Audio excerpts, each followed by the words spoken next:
Musik selalu on, kok dipaketinnya sama kuota nonton sih? Nggak kelihatan, tapi ngagetin. Ini hantu atau syarat dan ketentuan ya? Apa kesamaan mantan pacar dan provider? Sama-sama hobi ngatur. Eits, tenang, jangan khawatir. Sekarang udah ada Bayu, layanan selular serba digital pertama di Indonesia. Yuk mari kakak, download dulu aplikasinya di Google Play Store. Sekarang kamu pilih dulu kuota utamanya. Mau yang bikin nyaman, yang bikin happy, atau yang bikin nagih. Terus kamu bisa tambahin kuota topping semau kamu. Mau Instagram? Boleh. Mau YouTube? Boleh juga. Nah, sekarang lanjutin pilih-pilih nomor Bayu yang kamu suka. Terus pilih deh cara delivery dan pembayaran yang kamu mau.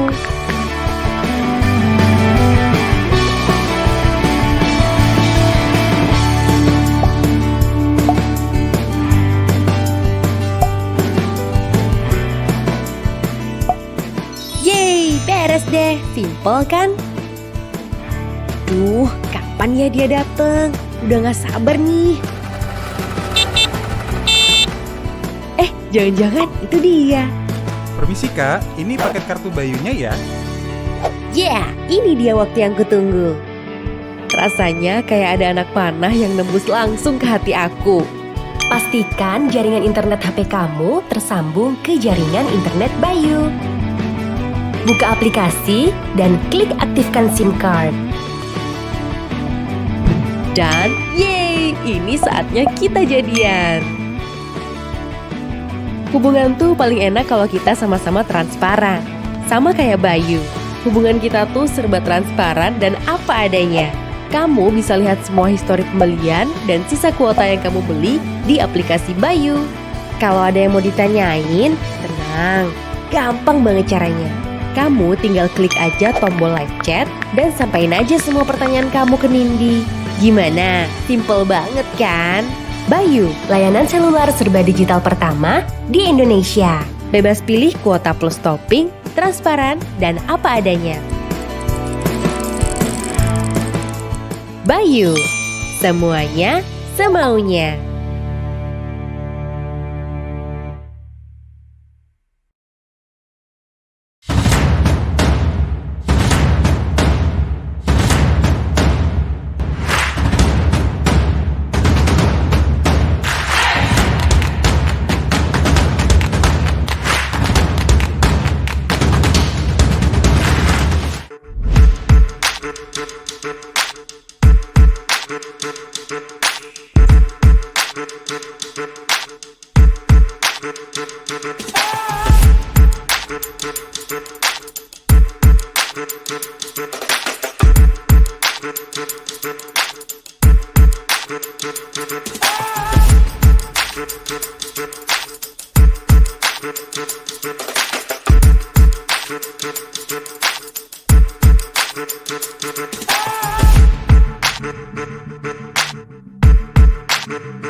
Assalamualaikum warahmatullahi wabarakatuh.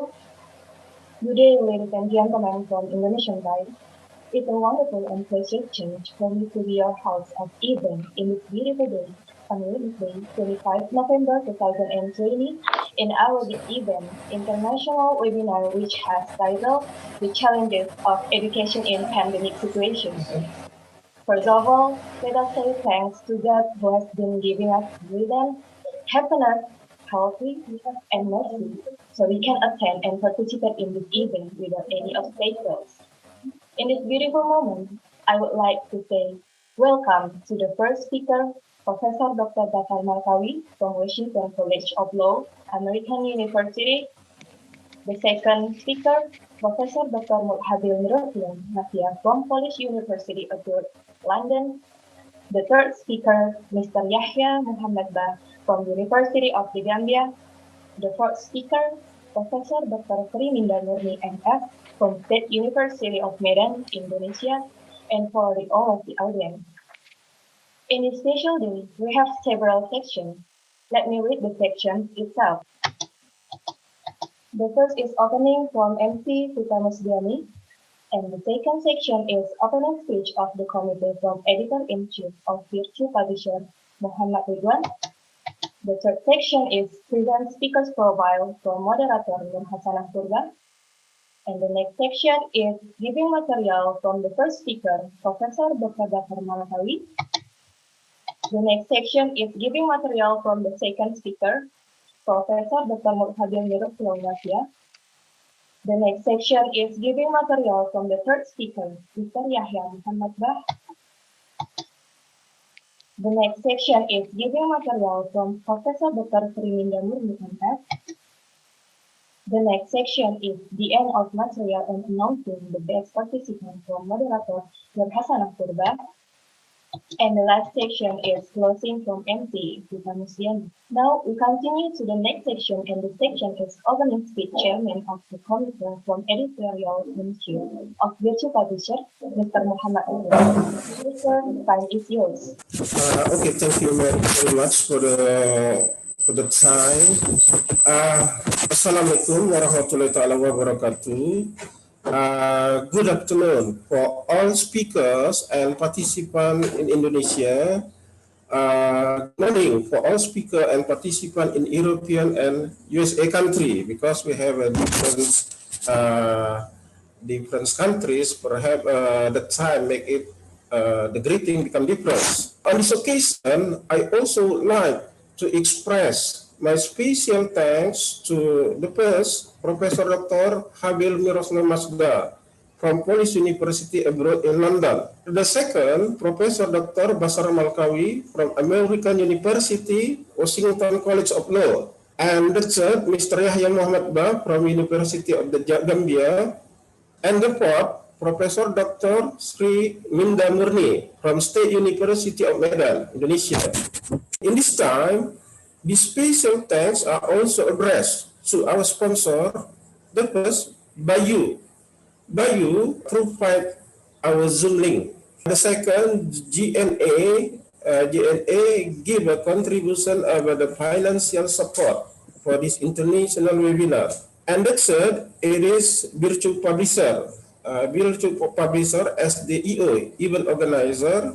While here, Bircu Publisher has 3 international journals, Bircu Journal, Birle Journal, and Bircu Journal. And also to BIAR Publisher, BIAR Publisher also consists of or manage 3 international journal, BIOHS Journal, Biolay Journal, and Bircu Journal.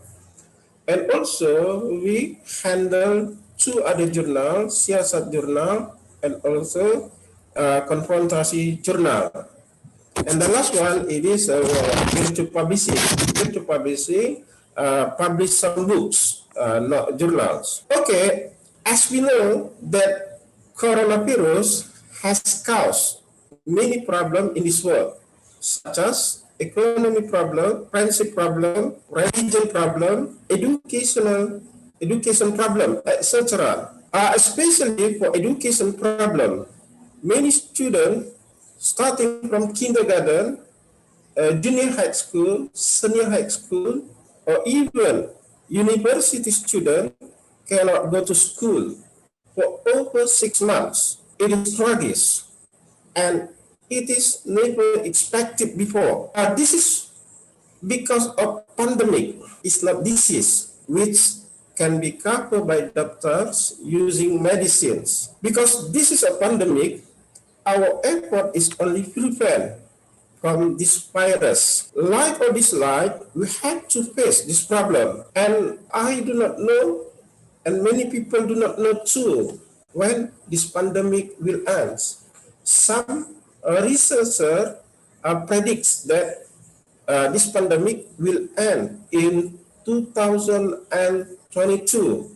it is a longer time, 2022, but it is a kind of prediction, only predictions. So that is why we invite some professional speakers to present the material. We hope that we can find some solution which can be implemented in our country. A solution how to overcome this coronavirus. Coronavirus is truly dangerous for human being. I'm sure that these professional speakers will present a significant solution. I really hope that there will be a significant solution given by our speaker. By the way, this international webinar is very important. So please do not miss it. Don't leave your internet. I'm sure that there are some bright future we will listen from the speaker, especially for the participant. If there are some question, maybe, if there are some that you don't understand, please prepare your questions. I'm sure that the speaker will try to respond all of your questions.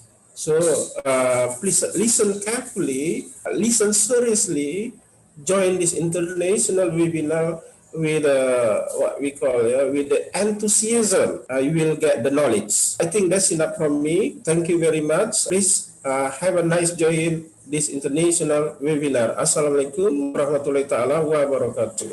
Thank you for Mr. Ridwan's opening speech. Ladies and gentlemen, before we start the presentation, and in order to avoid any disturbances during the presentation later, I would like to have some rules of this seminar. First, the entire participant should mute the Zoom audio. Second, the entire participant should turn on the camera. Third, the seminar consists of 4 speakers who will present their material, and the question session will be opened after the 4 speakers have finished presenting the material. The fourth, the participant delivers question by the chat, and do not forget to hashtag the name of speakers. And the last, the seminar has no prize. For 3 the best participants will get free publication in our publisher. The winner is determined by the committee and will be announced at the end of the event. Now, we continue to the main event. Step on following section, the main event will be handled by our moderator, Nur Hasanah Purba. She is the one of Bircu publisher staff. So Ms. Nur Hasanah, floor is yours. Thank you for our group MC, Tika Mustiani. I will take over this time. Assalamualaikum warahmatullahi wabarakatuh. Good afternoon, ladies and gentlemen from Indonesian time. How are you? I hope you all in a good condition. I am Nur Hasanah Purba. It is my pleasure to be moderator for this seminar. First of all, let's say thanks to Allah Subhanahu wa Ta'ala who has given us the opportunity and health condition so we can meet in this seminar. The Honorable, our fourth great speaker, the first speaker is Professor Dr. Bashar Malkawi. Our second speaker is Professor Dr. Habil Miroslaw Matyja, and our third speaker is Mr. Yahya Muhammed Bah, and our fourth speaker is Professor Dr. Minda Murni. And the Honorable, all the participants that already joined in this meeting. Well, ladies and gentlemen, as we know, now in Indonesia we're celebrating the Teachers' Day. The COVID-19 is really devastating disaster for all people around the world, especially in education. Many countries has decided to close school and some university. This crisis really comes suddenly. So as we'll discuss about education in pandemic, because it is the very interesting topic for discuss. In this occasional, we will have outstanding presentation from our great speaker, whom I believe will enrich our insight and knowledge regarding the topic of this seminar. Before the presentation begin, allow me to show the speaker profile. Well, ladies and gentlemen, the first speaker is Professor Dr. Bashar Malkawi from American University, Washington College of Law. Good afternoon from Indonesian time, sir. He is a global professor of practice in law, and then this one, the educational background, and then he also ever get some scholarship in some university. And then this one, he also as a professor in some university, College of Law, University of Saraj, in Department of Management, Marketing, and Public Administration, in the Faculty of Economic and Administration and Science, and also ever as a Dean in the College of Law, Interim Dean and Associate Dean for Graduate Program. Well, our second speaker is Professor Dr. Habil Miroslaw Matyja. He is from Polish University abroad in London. Professor Miroslaw Matyja is a political science, economic, and historian. He also as a professor in some university in some countries. He's also did his 5 doctorates in 5 different countries. He specialized in political system, and then he is also a creator of the theory of impact of lobbying on the decision-making process in the European Union. And Professor Matyja is also an expert in banking and several work. He also has editorial member in some international scientific journals, such as in our journal, Siyasat Journal. Professor Matyja also editorial-in-chief of the American Journal of Sociology. Okay, the next is the third speaker, Mr. Yahya Muhammed Bah from University of the Gambia. He is a lecturer in social science in University of the Gambia, and now he is as a PhD candidate in sociology in University of Erlangga, Surabaya, Indonesia. He is also as a professional lecturer in some university, actually so much, but I just put in some university, such as University of the Gambia, American International University, School of Engineering and Architecture, and College of Management and Information Technology, and this one also some university. Well, ladies and gentlemen, now our first speaker is Professor Dr. Minda Murni from State University of Medan. She is a professor in English Education Faculty of Languages and Art, State University of Medan. She is also my lecturer when I was in Bachelor program. Now she is still teaching in Bachelor program, Master program, and also Doctorate program in State University, and also as well as a Master program in an English Education program, Syekh Kuala University, Banda Aceh until 2017. And this one also the course training and presenting experience of Professor Dr. Minda, Minda. Well, ladies and gentlemen, we turn to the main sections. I would like to welcome our first speaker. He will present the material with the topic, the use of video book as alternative for textbook. Please welcome Professor Dr. Bashar Malkawi. Time is yours for presenting your material. To our first speaker. Yes, thank you so much for this wonderful presentation. It's my honor to be here at this international webinar, and I hope I can contribute to the discussions for today. What I will do is that, as a matter of order, I will be speaking for about 15 to 20 minutes doing my presentation, and after that there will be, let's say, 10 minutes for any discussions or questions to ask. So it means that we would like our participant to ask some material that relating to some questions that relating to your material. Yes. Okay. So I'll share the screen with you in a minute.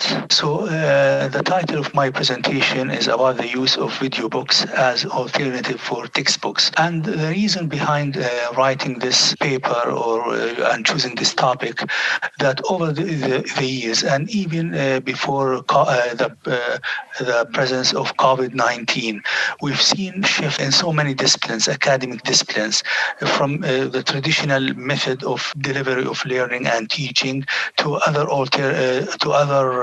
methods. So we're talking about traditional textbooks, we're talking about face-to-face presentations, etc., etc. And over the years, some universities moved from this type of learning and teaching to perhaps more advanced teaching that is based on problem solving or Socratic method or based on online learning. Now, presence and the appearance of COVID-19, the health crisis, helped accelerate this trend. And my guess is that for the long term and in the long run, the issue of online learning as well as the use of online materials will be here to remain, so it will not disappear for the short term. Now, some of the methods that were used previously and we with regard to online learning, which was to some extent not acceptable by so many colleges, especially law schools. I mean, in the US, there is only one law school that are fully online, and it was accredited by the American Bar Association almost 10 years ago. But otherwise, no other law school were offering online programs or even online courses. But as a result of the COVID-19 crisis, we've seen that almost all US law schools have moved to online learning. And they adopted so many methods for online learning. I mean, there is learning the management system, like at the University of Arizona, they use a platform called D2L, Desire to Learn. Some other law schools use some other types of online learning management. They're using simulations, so it's no longer the lecturer is the one who will be speaking all the time. It's based on the case method or based on the Socratic method in which the professor will engage in the discussion with the students. There is an expansion in the use of video most of the time, and even when I was a student at law school over there, they would use face-to-face material, face-to-face presentations and hardcore materials. But nowadays, we've seen the expansion of the use of video or online lecture as part of providing training. So you find all these new communication tools that now have become the accepted norm in most law schools in the US. And these, if you think about these examples, you will think that these things are taken for granted and easy. But believe me, we were talking about traditional law schools. It's hard to one day, if you ask someone a few months ago, not even years, would you expect that U.S. law schools will be using online lectures or the use of video and other communication tools? And this would be sort of, you caught someone with surprise that they would use these types of tools. But anyway, these tools have become the norm in U.S. law schools and universities, even worldwide now. And you'll see a trend, especially with the new generation. I come from an old generation where I'm used to buying these heavy textbooks and go through the materials. But now we've seen sort of increased reliance by professors on videos. And this is a new pedagogical source used instead of using textbooks. Now, all of us at some point in our lives were students, and we used these textbooks as a study tool, as a reference. We used it also to complete class assignments. Now, if you look at research and studies done now in different disciplines, but basically in business schools, but this also can apply to other schools such as law schools, you notice that as a matter of fact, the surveys done for students that found that these textbooks are somewhat boring, and they are not helping the students complete the required readings. And for those of us who work in the education sector know that it is an impossible task to cover everything in the textbooks. Now, what drives this shift from the traditional textbooks to other video books is that we're talking about different generations. We're talking about the generations who are now accustomed to cell phones, to video games, to using the internet. Now, and this requires re-examination and choosing the appropriate materials that is necessary. I'm one of those traditional professors who always believe in the traditional method of delivering training or instructions, and I was against using even Blackboard and other simple materials. But now, by force, and it's kind of joy that we're using online way of delivering materials. So it goes both ways for the student and for the professor to have an open mind to accommodate all these tools. Now, A question that arises, are we realistic that video books would entirely replace physical or digital books? Well, now, the answer, from at least my perspective, that the answer would be no. We will not see a complete replacement of the use of video books or YouTube materials as a replacement for physical or digital books. These textbooks, whether with physical or digital, will remain. There will still be the primary source of information and learning, but this will be supplemented with video books. And at some point in the future, for some types of disciplines, especially in business schools, not in law school, these type of video books could be the norm. And this will be amplified also by the flipped classroom method, in which the role of the professor will be different from the traditional way. So the professor will not be lecturing.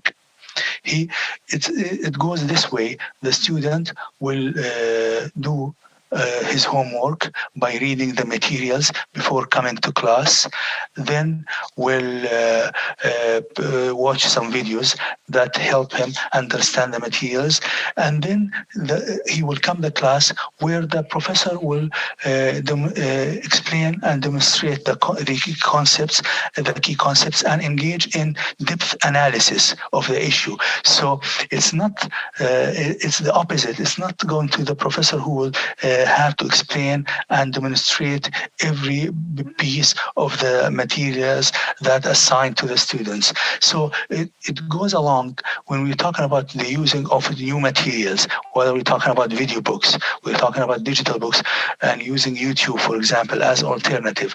This will be along of changing the way method of instruction being delivered. So, and this especially, we've seen some U.S. law schools doing this, shifting to what's called the flipped classroom that I've just explained a few minutes ago. Now, if you look at the studies done in this area, and this was scientifically proven. This is not just abstract. These were scientific studies done in a scientific way. They found that the learning outcomes can be improved by using video books compared, of course, to traditional books. Now, some of you may ask the question, why? What's so different about using video books vis-a-vis using textbooks? And there could be several reasons. One of them, that students prefer to watch videos, where sometimes people understand better if they can see someone talking rather than listening all the time to someone.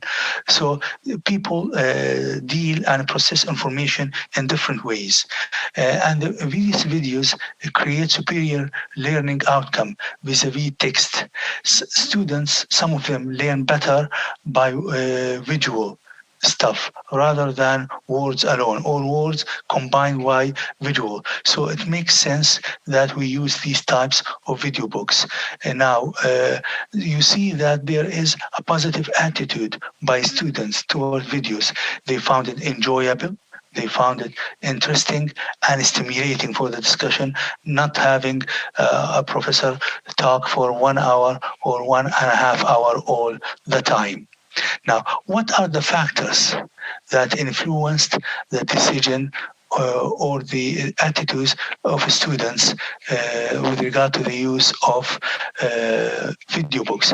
One is convenience. It's all about convenience. You can watch these videos anytime, anywhere, rather than sitting in a physical classroom where you will be sitting there for 2 or 4 hours listening to the class. So this is an important point. You can watch this video and learn from it while you're at home, at school, at work, or somewhere. So this is very convenient. So we're talking about usability factors, which has to do with the presentation, the information, how the information is displayed. This is in comparison with also readability and searchability. You can search this video, you can stop it, you can read it at any pace. So these are the factors that are relevant to the issue of convenience. So we're talking about how the information is displayed. This plays an important factor in the positive attitudes for students. If there are graphics, of course, if you look at my presentation, it's an old-fashioned presentation. I'm not using infographics or any graphics, but this is the way it is. So, and also the use of technology is free of any effort. There will no effort by the student, just one click and he can watch this video. Now, of course, these elements help convince students and professors to shift to the use of video books. And we're talking about video podcasts that aid students in understanding the material.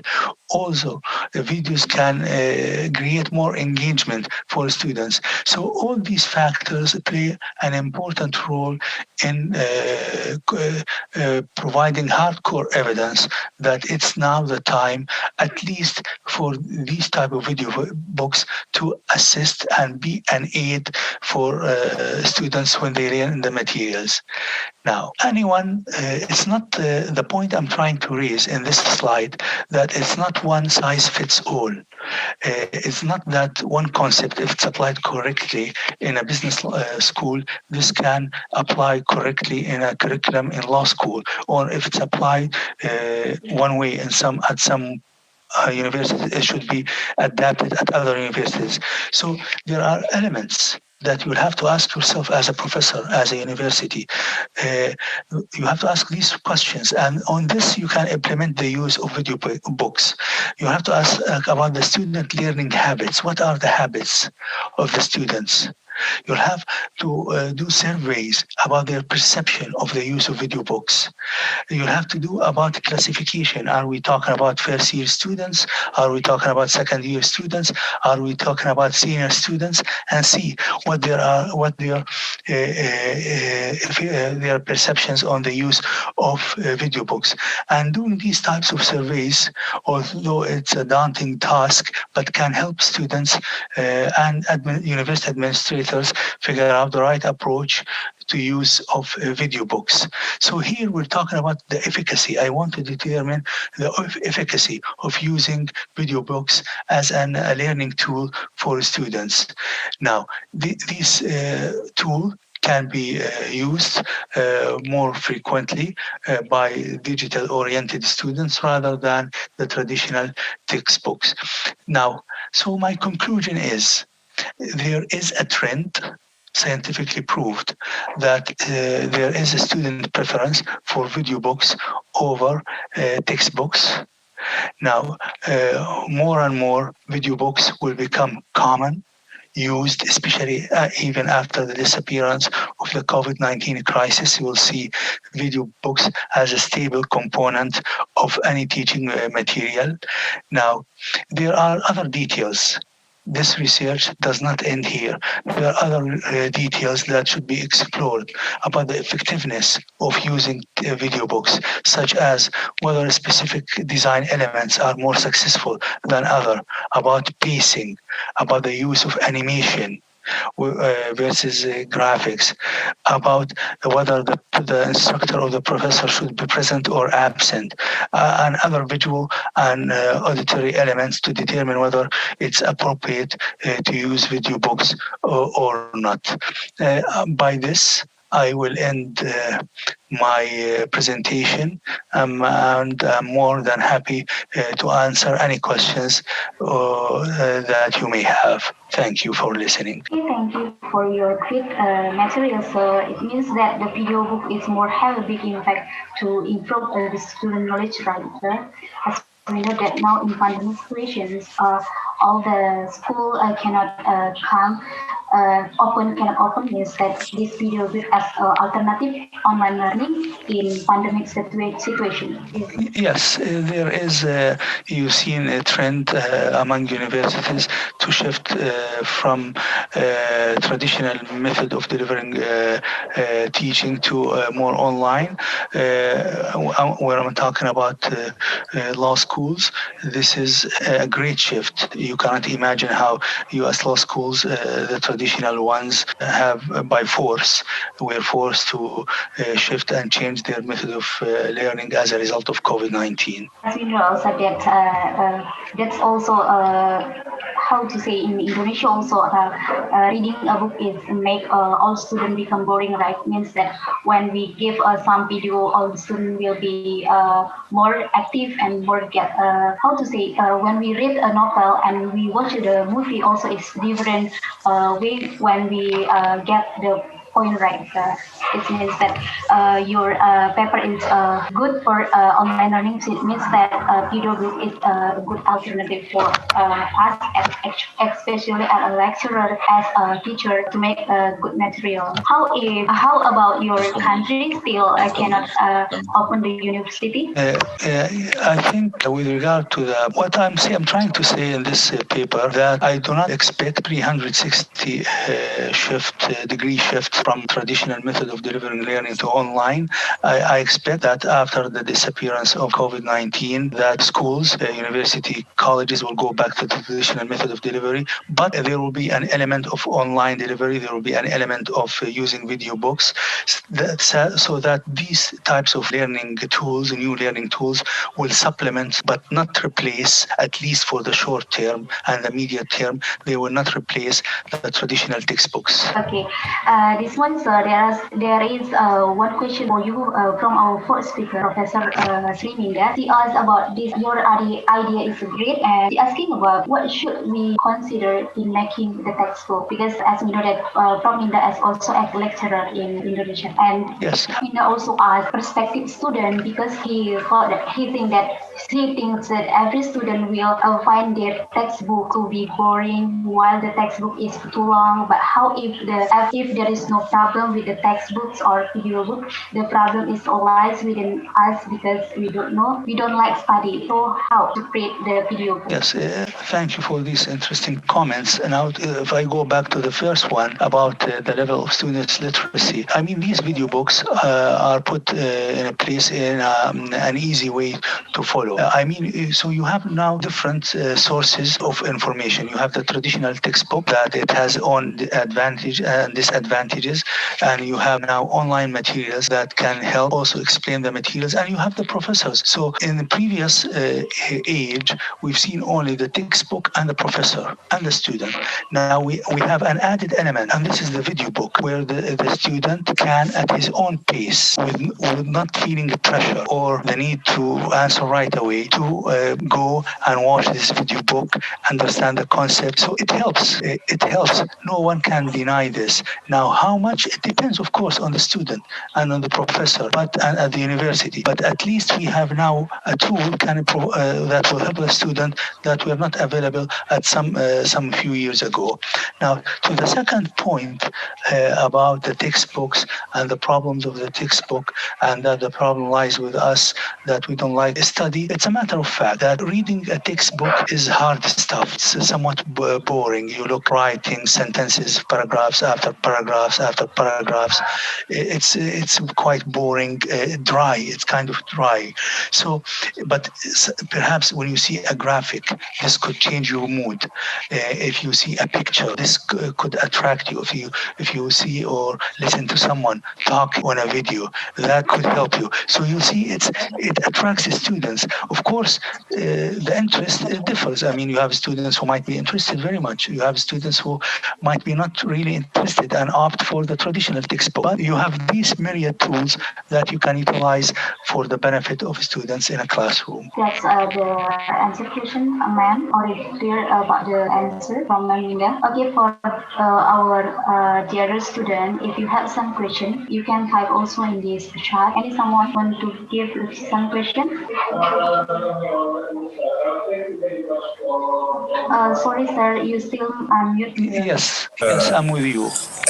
Thank you very much for the explanation, Prof. Bashar Malkawi. It means that in pandemic situations, we may use video text to guide the student to understand the material. Yeah, actually, I agree too with you, because sometimes not only student, not only other student, me too. I have no time to read all books. I have no time to read so many paragraphs. So by using video, we can listen, we can watching the material, and I think it is truly impressive. I mean that it will, we can repeat the video for many times. Depends with the book, we have to read it many times. I think it is truly boring. I think, I agree with you too. Maybe if there is this pandemic never ends, I think the traditional way in teaching or in learning, we may use the video text or video text, in studying, in teaching, also in learning to the students. Perhaps beside video, maybe there is another way, maybe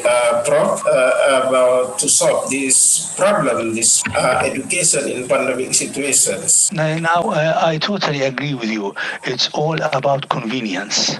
It's all about convenience. All of us busy right now with our lives, with our study, with our work. So we don't have now too much free time to do the type of learning that we're doing, even for the students. So what would be the alternative? The use of, or at least supplement, as a supplement, would be the use of video books. I have colleagues of mine who don't have time to read, so they will, while they're driving on the highway, coming to work, they just play a video book about a lecture about somewhat. So these are, it's all about convenience. You can watch this video book anytime, any place. You can repeat it, you can pace it fast, slow. So it's all about convenience, I would say. Oh, that's great ideas. Thank you very much. Thank you. For all students, if you have some question, I think there is no one to give some question, sir.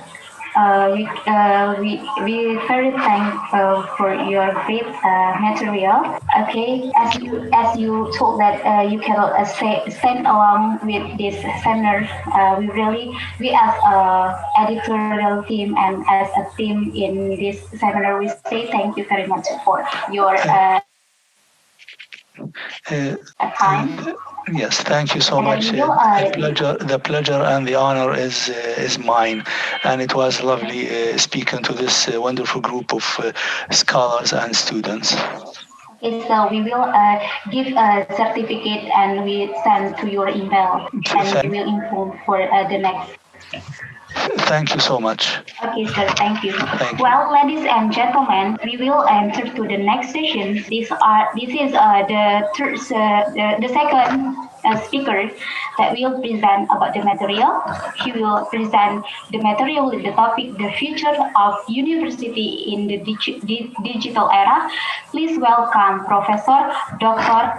Habil Miroslaw Matyja. Time is yours. From Professor Matyja. Thank you. Good morning, sir. Good morning. Good morning. Good morning, ladies and gentlemen. Good morning, sir. Thank you very much for the invitation for this conference. It's very important international webinar, the challenge of education and pandemic situation. We are also thanks, sir, because your support is for us. As we know that you always reply our text is in a short time, right? Means that your response is really need for us. Thank you very much.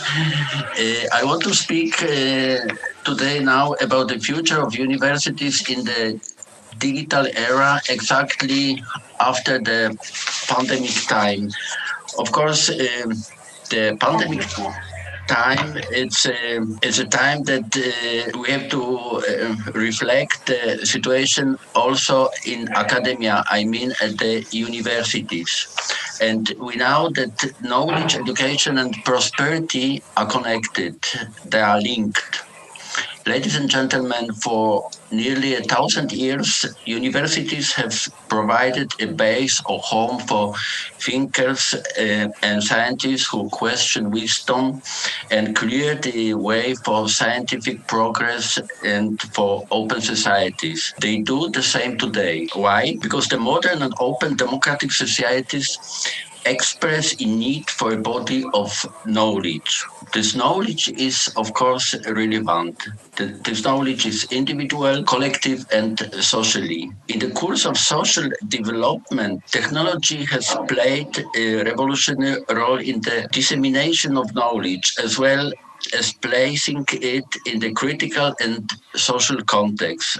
I mean, for example, the invention of printing press or the invention of personal computer. Today, new media cultivates, digests, and questions knowledge much more as it did 1,000 years ago. Despite technological advancements, society still faces significant obstacles in terms of transparent processes and access to scientific discoveries. Now it's an important question. How will the digital era influence knowledge acquisition, critical thinking, and of course, ultimately, the future of universities, also after the pandemic time? The question is which role play or should play universities in the next future? Ladies and gentlemen, education, prosperity, and quality of life are linked, are connected. We know it, it is an old truth. Knowledge and the ability to process it, it is the huge capital of universities, of us, of professors, academics, and students. Only by continuously supporting this capital and putting it to good use, we can increase the prosperity of an open and democratic society. New technologies and their commercialization happen more rapidly with prominent publications, of course. I think now, for example, about Siyasat publishers, etc. However, the market takes longer to recognize findings overshadowed by the higher profile scientific journals, but the economic potential is nevertheless powerful. The prominence of the discoveries publication and its potential successful commercialization in turn serve as an important medium for universities by attracting investors. If a university can demonstrate that its products are instantly marketable, it enhances its reputation among taxpayers and ultimately among politicians. One of the things that makes the digital era so remarkable and so universally appealing is that it's accessible for people from all backgrounds and lifestyles. Today, of course, it is up to companies to make investments in education and to support the universities. What is very important then is the connecting between democracy and universities. Ladies and gentlemen, the democracy is based on the knowledge of the universities, but vice versa. The universities, the development of universities is depending on democracy. It's very important to see that these connections, democracy and universities. I said before, universities have been on the knowledge market for more than 1,000 years. Since the founding of the universities in Italy, for example, Salerno or Bologna, institutions of higher education, universities and colleges have been processing knowledge and creating new perspectives through reflection and transformation. Today, this process is only possible if universities exist within a democratic system that allows unrestricted freedom of expression. The free expression is very important for us, for the professors, for academics, and of course for students. Knowledge-based advances have eliminated diseases, democratized mass communication, and revolutionized mobility. The new media and machine learning are prompting a fundamental change in education and research. However, humans will also continue to set themselves apart from intelligent machines in terms of their capacity for empathy, intuition, and abstraction. We have a wealth of emotional intelligence that will prevent robots from ever replacing us. We will stay, we, professor, academic, and students. That is very important. However, the new technology can help us to support science internationally, to develop cooperation, and to eliminate no-democratic tendencies in science. Ladies and gentlemen, science is not national. Science is international, cosmopolitan. that is very important. Colleges and universities must define themselves anew as a public good for protecting space for the promotion and democratic ideals of the social imagination, civic values, and the critically engaged citizenship. Educators cannot forget the struggle over democracy is about much more than the struggle over economic resources and power. It is also a struggle about language, desire, identity, fair future, and last but not least, a good education worldwide. Ladies and gentlemen, what is very important and is a new ethics, so-called new ethics in the digital era at the digital universities. It is obvious that we need to adopt a new ethics on the digital academic process. The university is an institution whose goals valid for each of its members included development and professional affirmation, the evolution of knowledge and research in the condition of respect for the rule of the law and human rights. The university respects the dignity of each of its members and promotes academic integrity on ethical principles. Its members are committed to contributing to the democratic development and prosperity of society. The values and principles that universities promote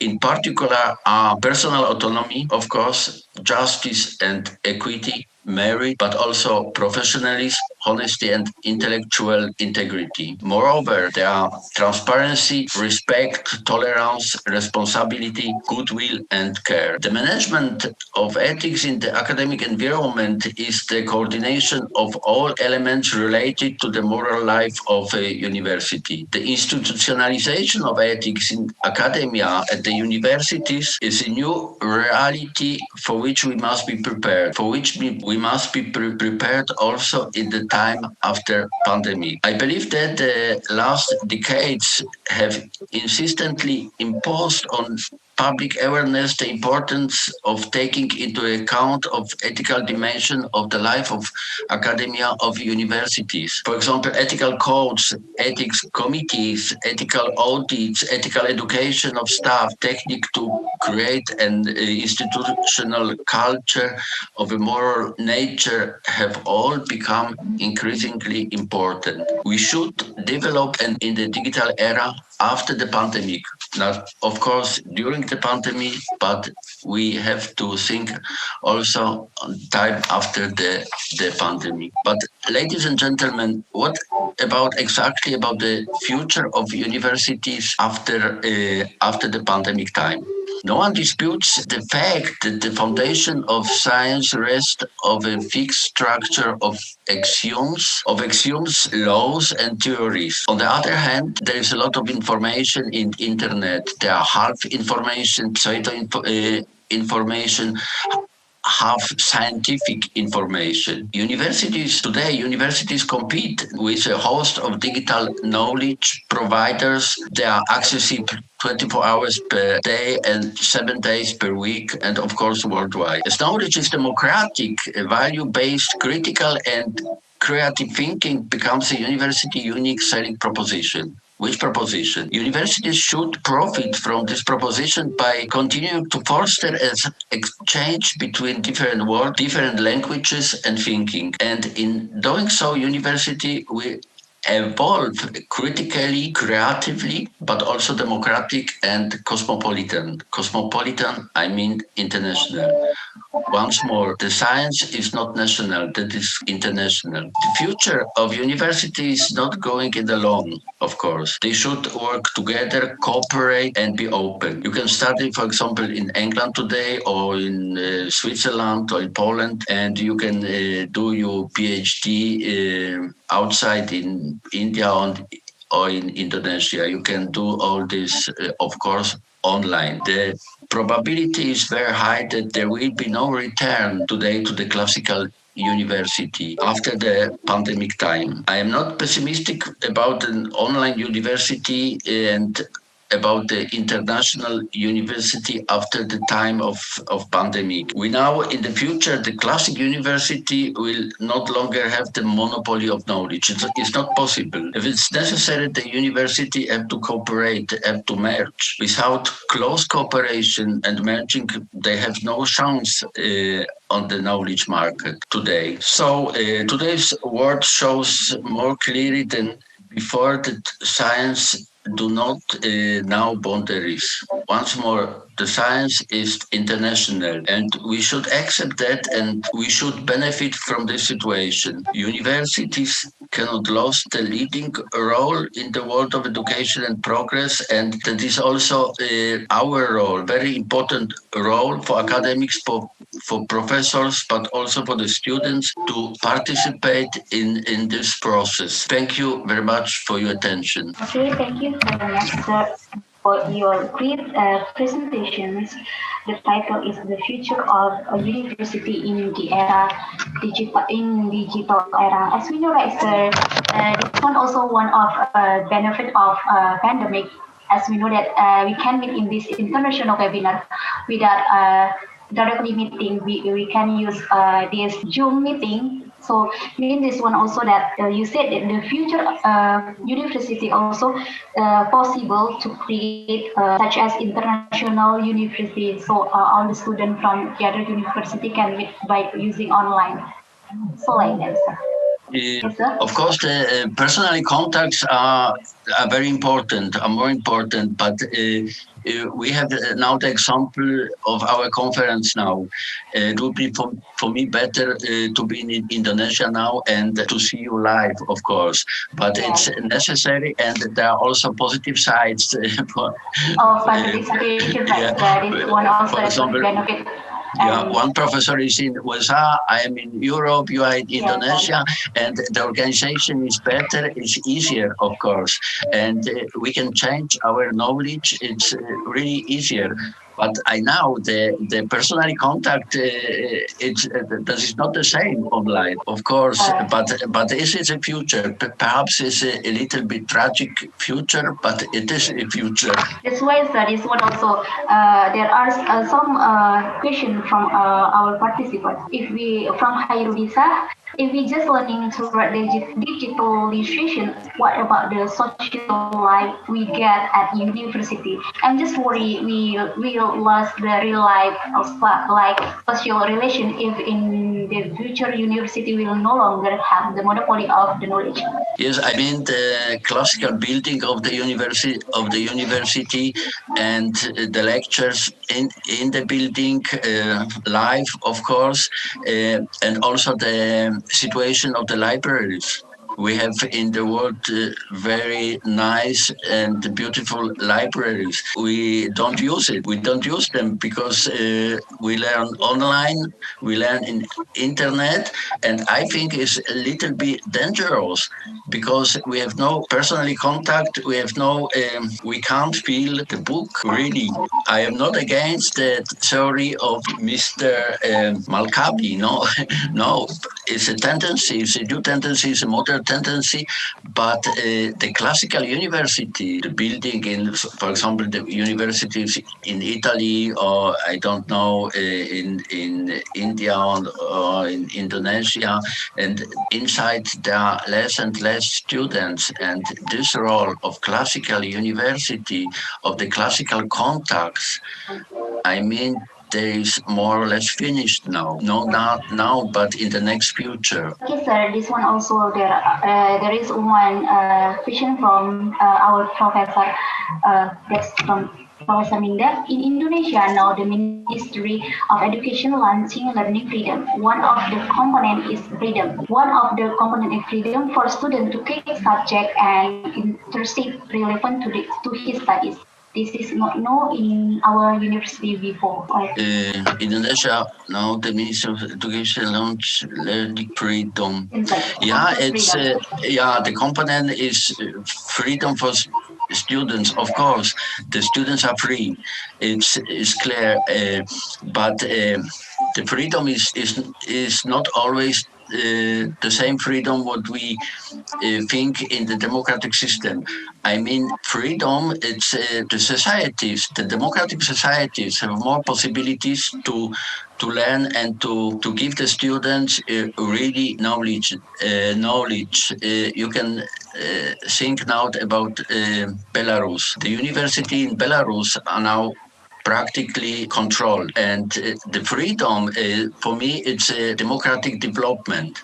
The freedom is democracy, and you have to learn all. What do you want to learn? You are no boundaries. You are not controlled. I mean the freedom in positive.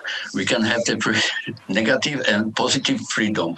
The negative freedom is you can do what do you want, and the positive freedom is you can yourself development. That's all the answer from Professor Minda. I think you will be satisfied with the answer of Professor Miroslav. As we know, sir, the conclusion of your material means that there are some positive impact of digital era for the future university, and there are also some negative impact. Right, it means that in negative also there is the negative impact for social life of Yes. I think, right. As we know that now all the universities are closed, so we just stay at home.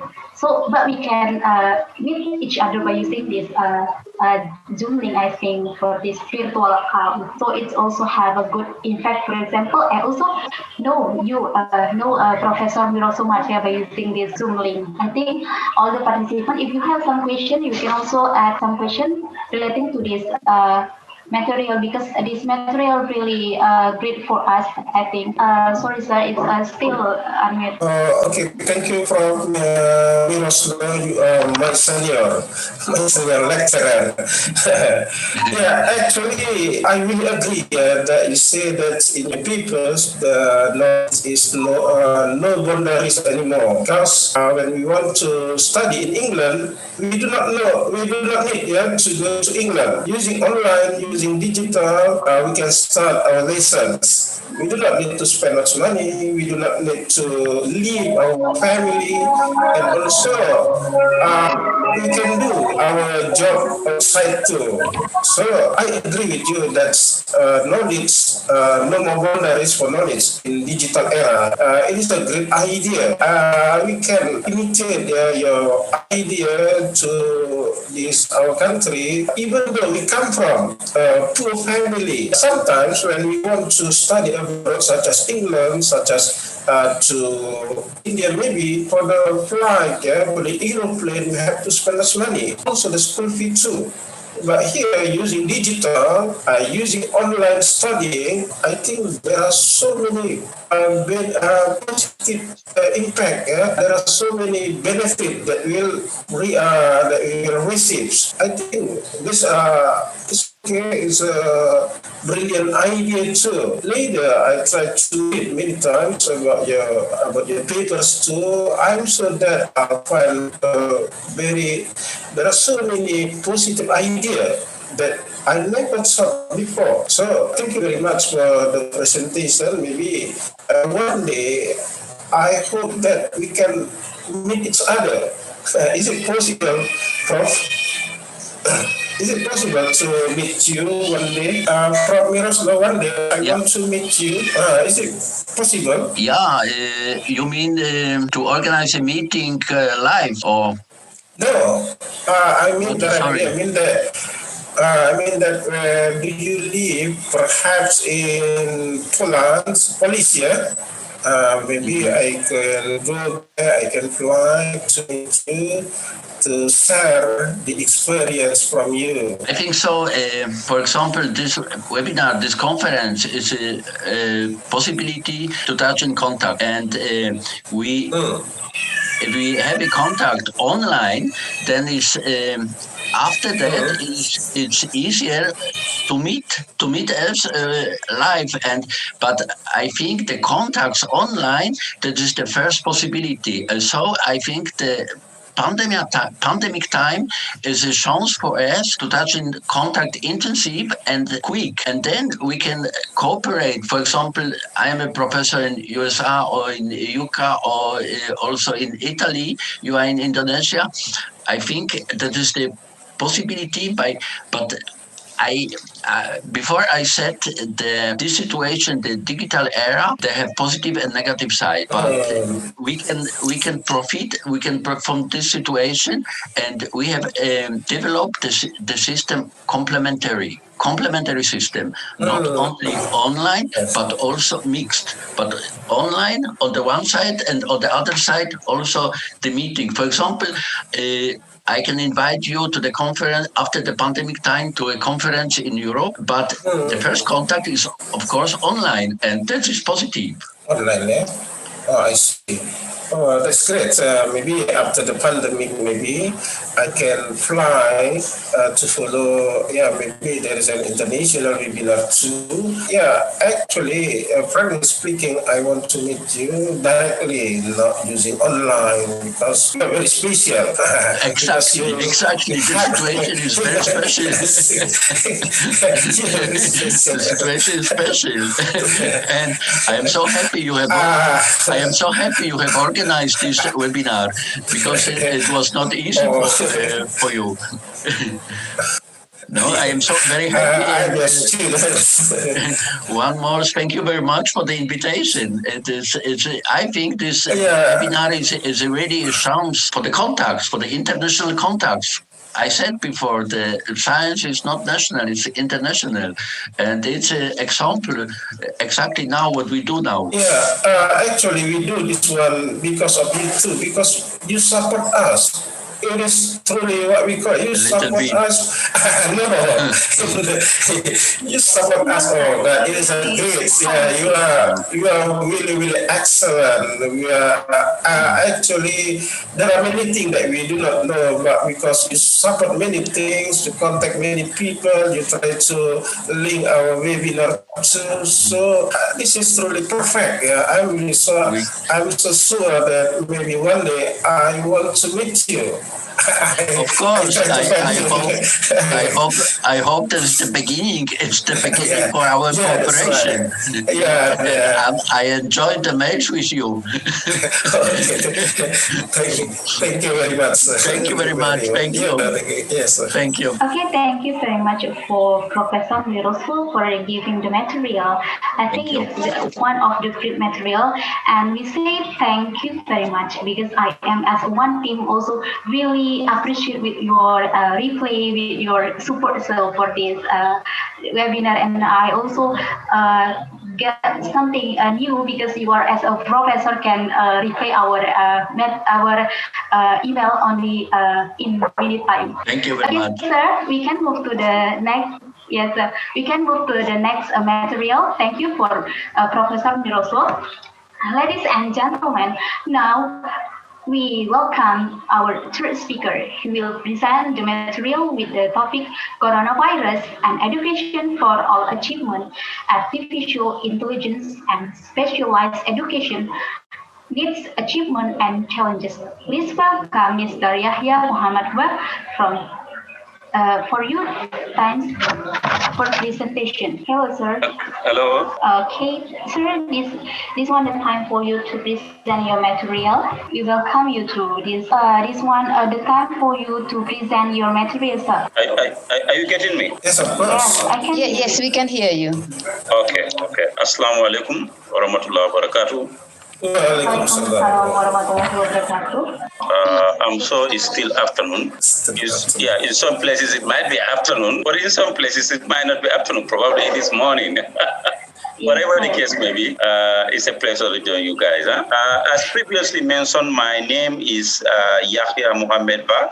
I'm a Gambian by nationality and a university lecturer. Specifically, I'm lecturing at the University of the Gambia. I lecture sociology and social work. But currently, I'm in Indonesia, the University of Alanga. That's why I'm pursuing my PhD in sociology. As mentioned previously, I'll be looking at the coronavirus as a pandemic and special education vis-a-vis education for all. Some years back, most or majority of the leaders committed themselves, that is president, prime ministers, that each and every child will have quality and relevant education. To start with,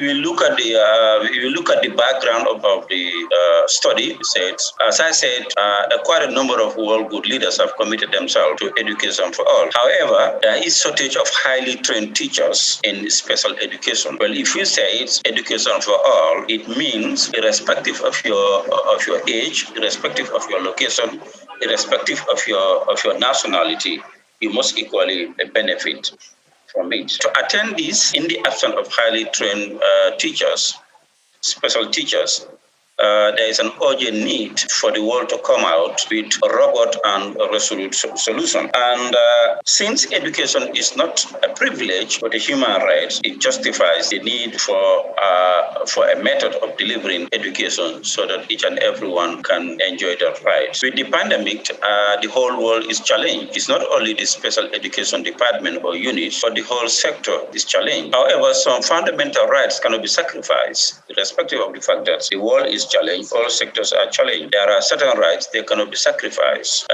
That's some of the basic reasons why nations, international organizations must revisit, especially the science and technology, to ensure that there are realistic, accessible, and affordable options without compromising quality in terms of delivering education. But one of the options is AI, that is artificial intelligence, to examine the achievement and the challenges in the application of AI for teaching children with special education in order to share, that's the essence of the rationale of the study, to share knowledge, spark and inspire processes from all directions in order to ensure quality and relevant education delivered to children with special needs. That was the rationale of undertaking this study. The study was a systematic literature review. Google Scholars and many other search engines were used to try to find out some of these publications that are on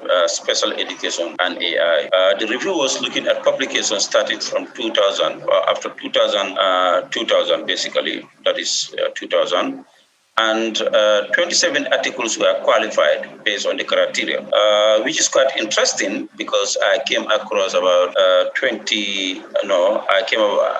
72, but most of these were not qualified. So you can see how on the research that area is. And then I'm suggesting for anyone who's interested and make some studies in this area. And the findings included with a variety of AI and AIs in applications, affordable, quality, and relevant education for children with special needs is a possibility. AI and ATS is used in imparting knowledge through addressing written language, reading, listening, memory, and solving mathematical problems. It is also important in creating classroom environment, for example, in content management and also role modeling and monitoring and nurturing students, which are some of the key functions of teachers. And then you have the other one, definition of key terminologies, like, for example, what is an AI? An AI is a smart machine capable of performing tasks that typically require human intelligence. And as such, they are able to reason, discover meaning, generalize, or learn from the past. ATS is any device, software, or equipment that help people work around their challenges.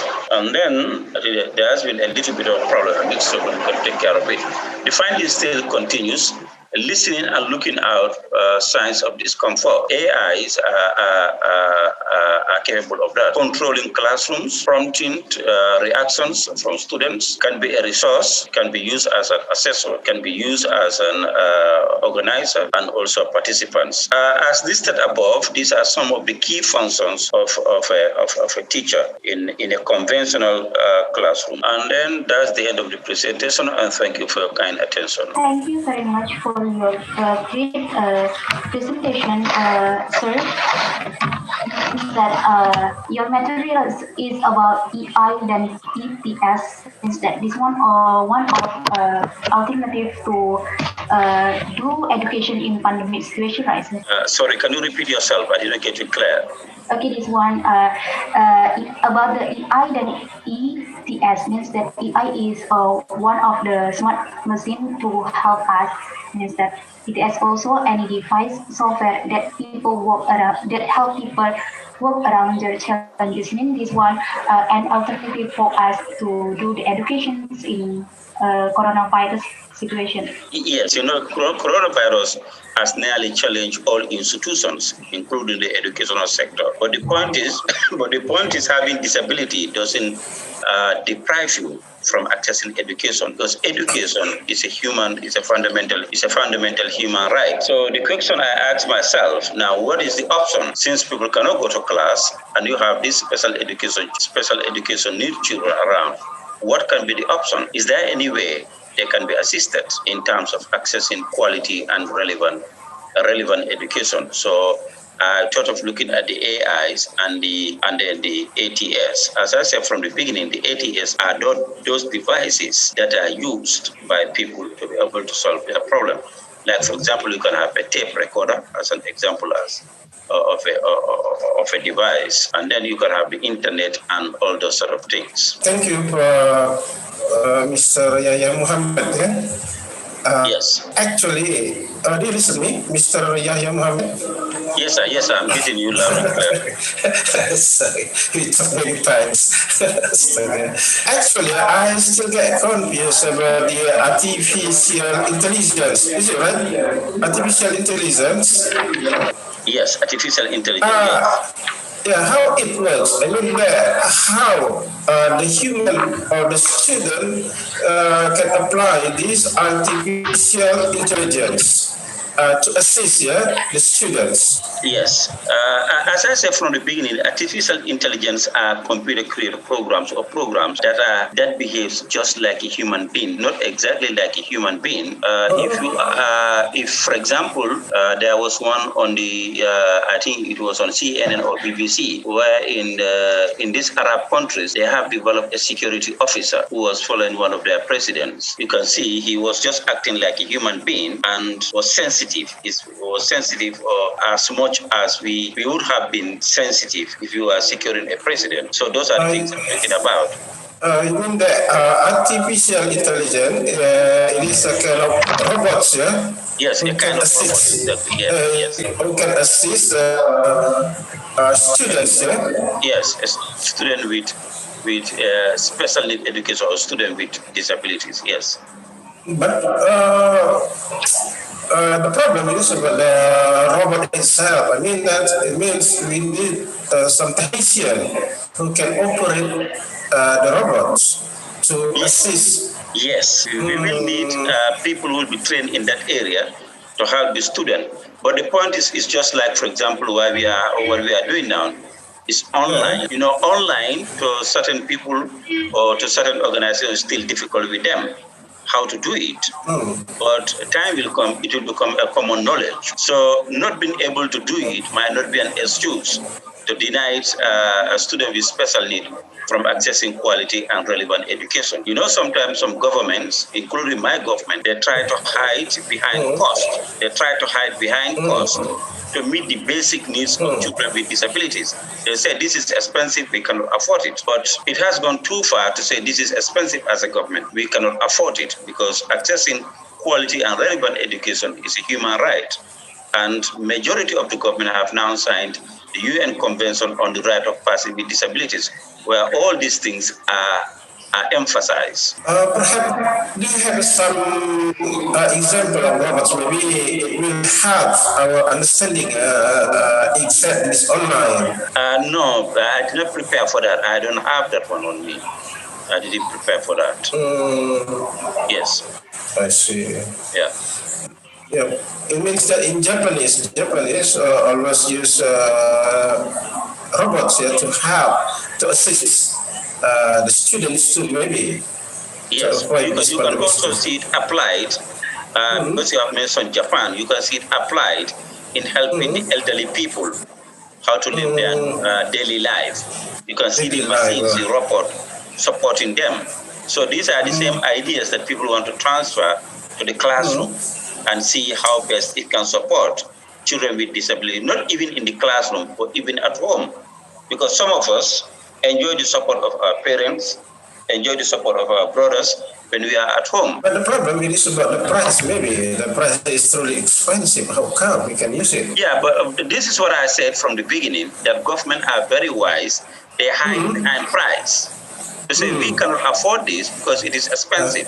But the point is it better for you to have ignorant peoples, or is it better to spend and have educated people? Because you might be surprised. There was a time that the best or the second best scientist in the world was a person with disability, profound disability. I can remember that. So you can imagine if the states were not willing to spend money on that guy, how can we as a nation, or how can we as a world benefit from what he has?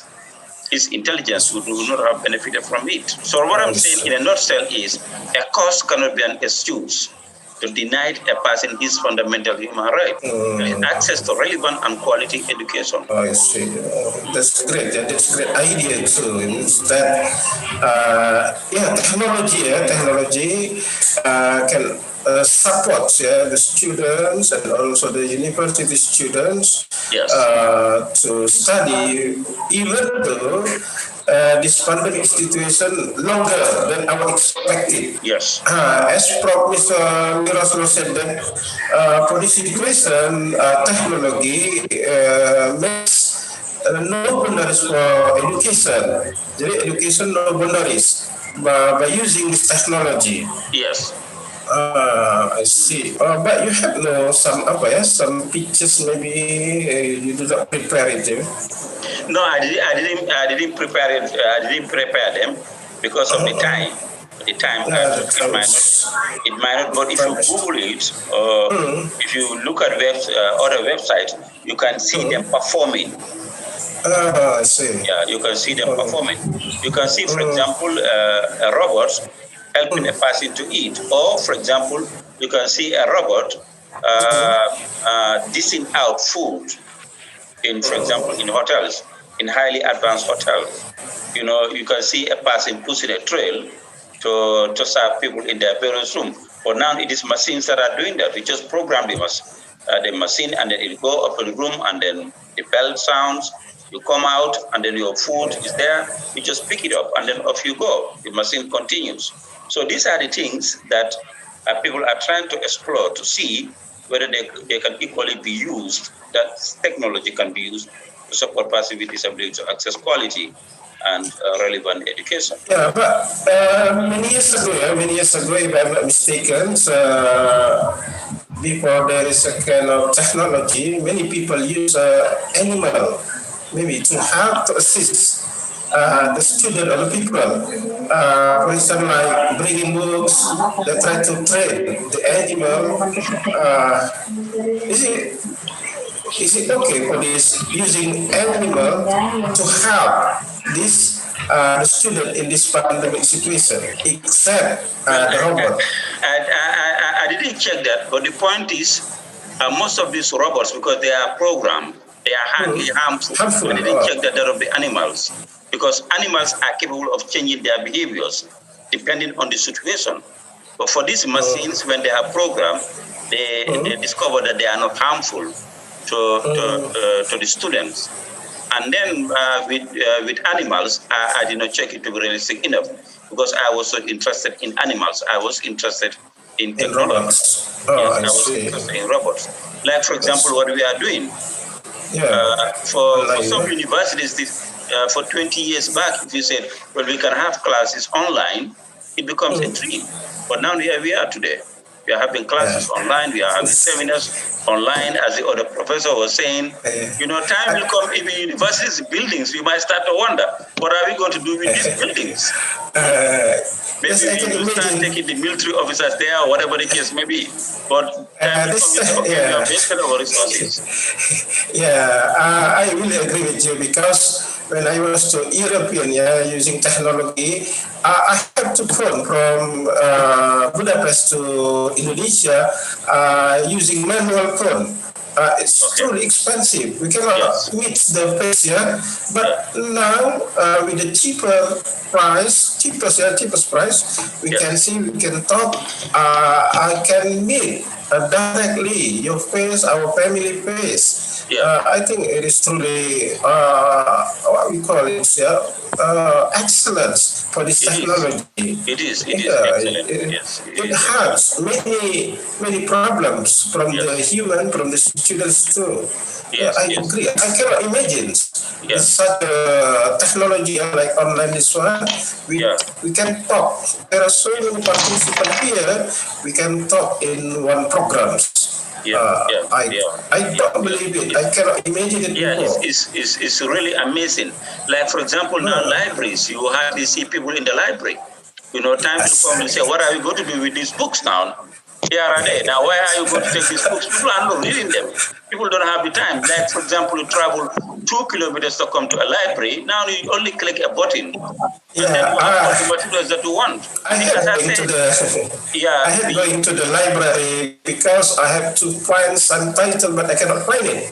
But by open Google, by typing the title, everything can be seen. Oh God! Yes. I'm afraid that there is no more library in our country. Maybe just using Google. Yeah. So this is the technology that we also want to apply in terms of supporting children with disabilities to access quality and relevant education. We cannot just say it is going to stop here. No, that's not it, because they are human beings, they are citizens, their parents are taxpayers, you know, so they should really enjoy new development to better their life. But unfortunately, the technology always comes from European, from the Western. Till now, we cannot create it. The highest technology. We just imitate from the European and also from the Western country. Yeah, but the point is, you know, even what we are doing now, internet, for example, mobile phone, for example, it started in the advanced world. But now, mobile phones are almost in every part of the world. So it's a gradual process. Yes, the creation of internet and also the creation of the mobile phone, it is from the Western, from the European. So they master the highest technology. Yes. It is truly what we call, it is truly amazing. Yeah. So it will certainly, all that this what we are discussing is a matter of commitment as nations. It's a matter of commitments as countries. It's a matter of commitments as a global village. That we said, okay, each and everyone must have a telephone. Now there you are. Almost each and everyone in this world is carrying a telephone. So with these two, it's a matter of investing. Like, for example, what is happening with the corona now. They are saying, okay, there's a vaccine, but now the world is acting itself. How can we get this vaccine to each and every village, for example? And solutions are coming. So it's the same thing, it's the same thinking that we should apply in terms of educating children with disabilities.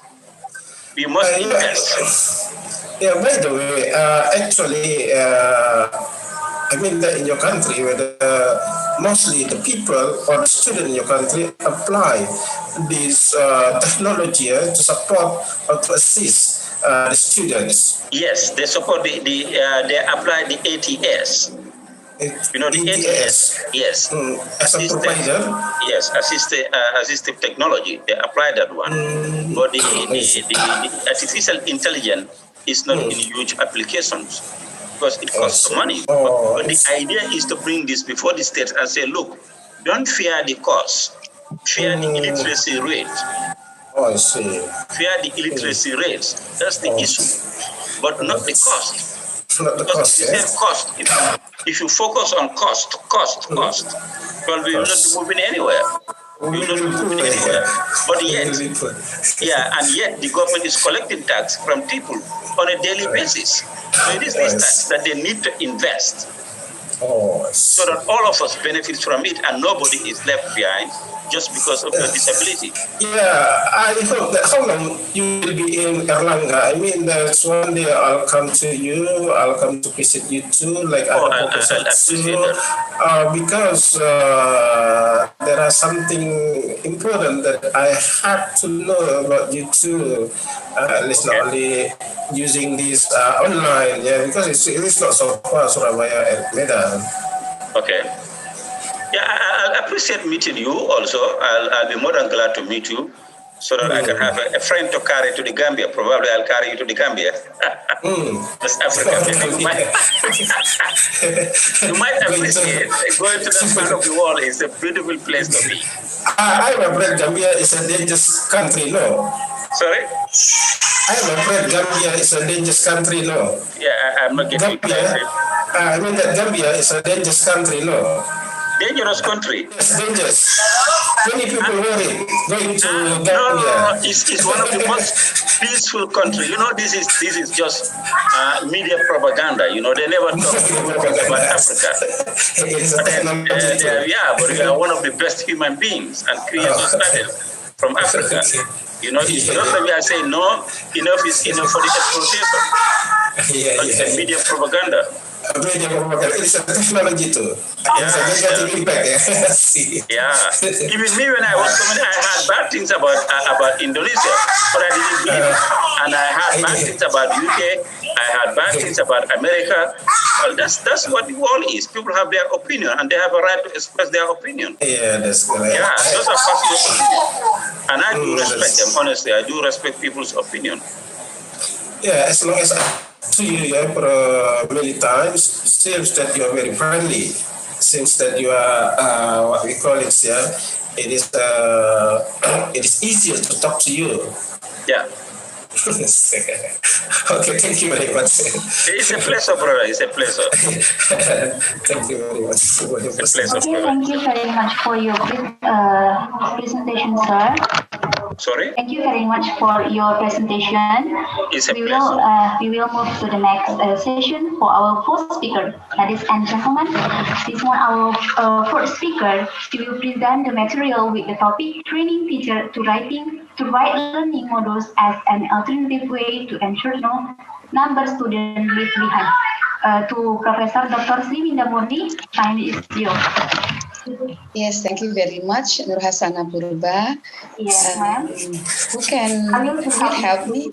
Please share the screen. It's a nice session. Yes, ma'am. Yes, thank you very much. Let them come. Right. Okay. I would like to argue that writing modules is one of the best alternatives that we can choose now. It is the most doable. A lack of access for internet, lack of access of communication facilities make many students are left behind during the pandemic COVID-19. As we can see from the pictures that I prepare in the second slide, that this is what we have now, the problems that we are facing now. So it means that family readiness to support learn from home and school readiness to conduct long distance learning needed very much now. Now, in the next slide, I present two contradictory home situations. In the left side, we have negative situations in which students or kids suffer from violence. Either it is physical or verbal. One of the source of this violence can be related to the low quality of the assignments or worksheets sent by the teachers, because parents become involved in the very stressful situations. They don't know how to help their students to do the assignments. And on the other side, the picture on the right, still the same slide, please, Rasana. Yeah, we can see the positive home situations in which parents can help their kids, to study, to learn whatever material sent from school. Okay, there have been lots of things that we actually have done since March till this November. In the second slide, I would like to share with you that we have, the next slide, please. Rasana? Yeah, that We have a design parents guide to help their students to learn at home. We also have conducted teacher-parent conferences, and then we also have already some volunteers to help parents to help their students to study, and also on the other side for schools, on the right pictures, we also have training for principals in helping the teachers to conduct long distance learning.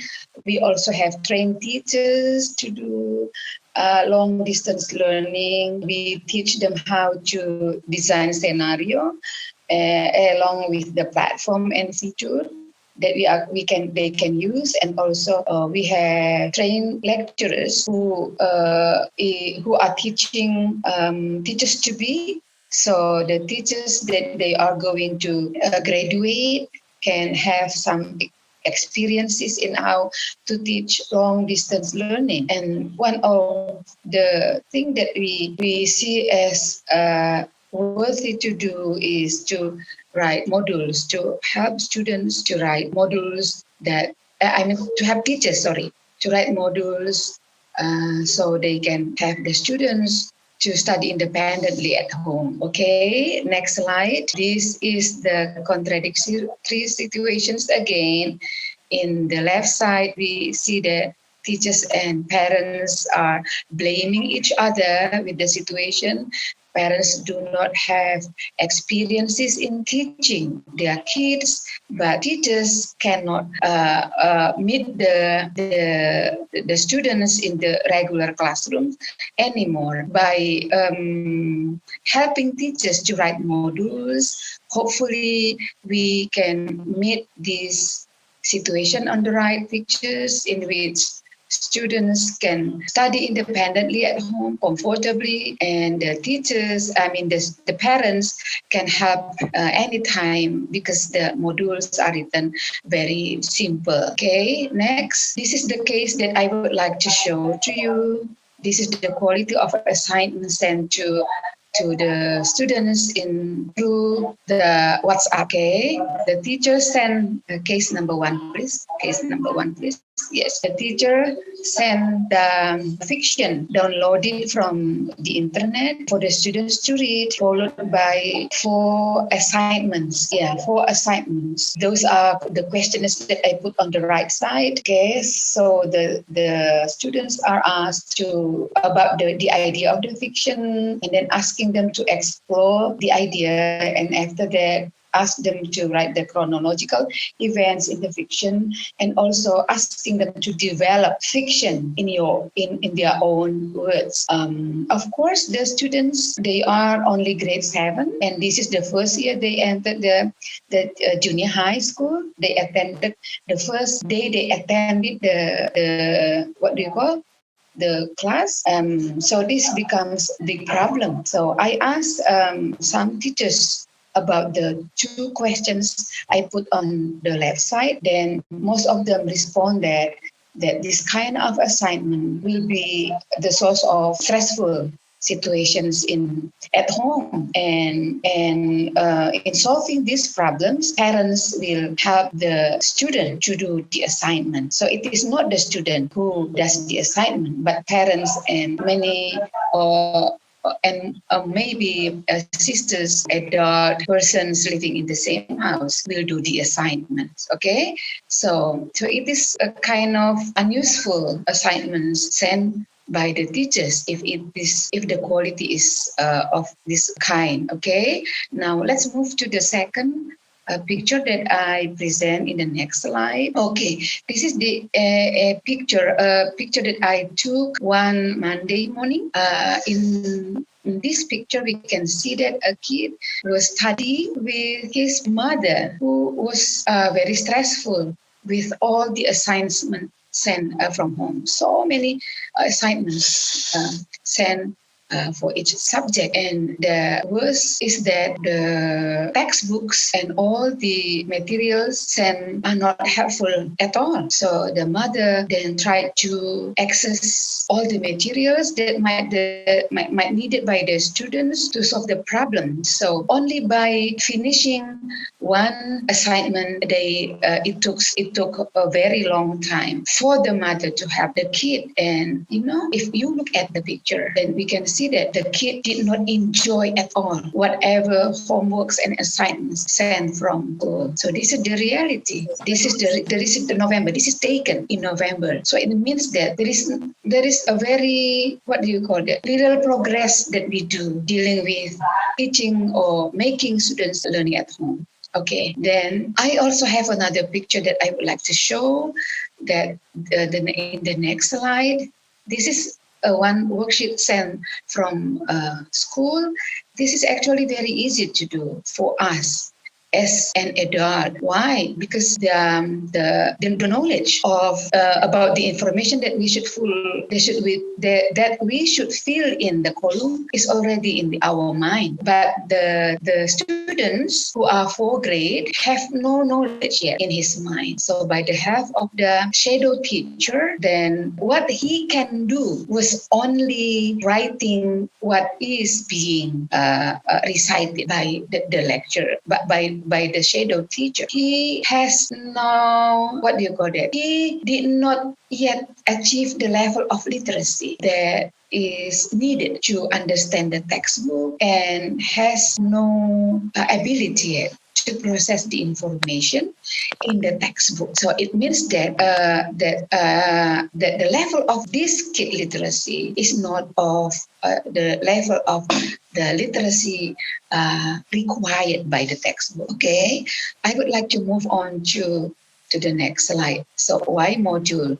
It is, let's just skip some of the slides and go on to the slide 19, please, or 20, slide 20, please. Yeah, okay. The government or the Ministry of Education have provided 4 principles in conducting long-distance learning. This is what we call as long-distance learning guide. So we have 4 principles that we have to make sure used as the guidance for us. The first one is adaptive curriculum. The second one is focus. The activities, the assignments, the worksheet should focus on life skills. And then the third one is the activities should be varied. And then the fourth one is the assessment should be quality. So it means that we have to rewrite all the textbooks, materials taken from the Google and video which are available in the internet, even the worksheets provided, published from any publisher. We need to rewrite to meet the level of the students' literacy level. Okay, and then in the next slide, I argue that the best modules is the teachers-made module. Why? Because teachers are the one who know better their students. They know the level of students' literacy. They know the activities that their students like most, and then they also know the context of the life context, the context of the students' life. So since the pandemic, COVID-19, some of the students are taken to help their parents to work in the field or maybe to work in the market. So these are all contexts that the teachers can use to design varied activities to help the students to understand the subjects better. Okay, so now I will move on to the third part of my presentation. How is the module written? Okay, so we have trained hundreds of teachers to write design modules. Okay, so we introduced to them 5 structures of the module. The first one is in the introduction part. The second one is the connection. The third one is application. The fourth one is reflection. And the fifth part of the module is extension. Okay, so I would like to show to you the stages. Yeah, after you have the structure of the module, the systematicity of the module, then you have the stages.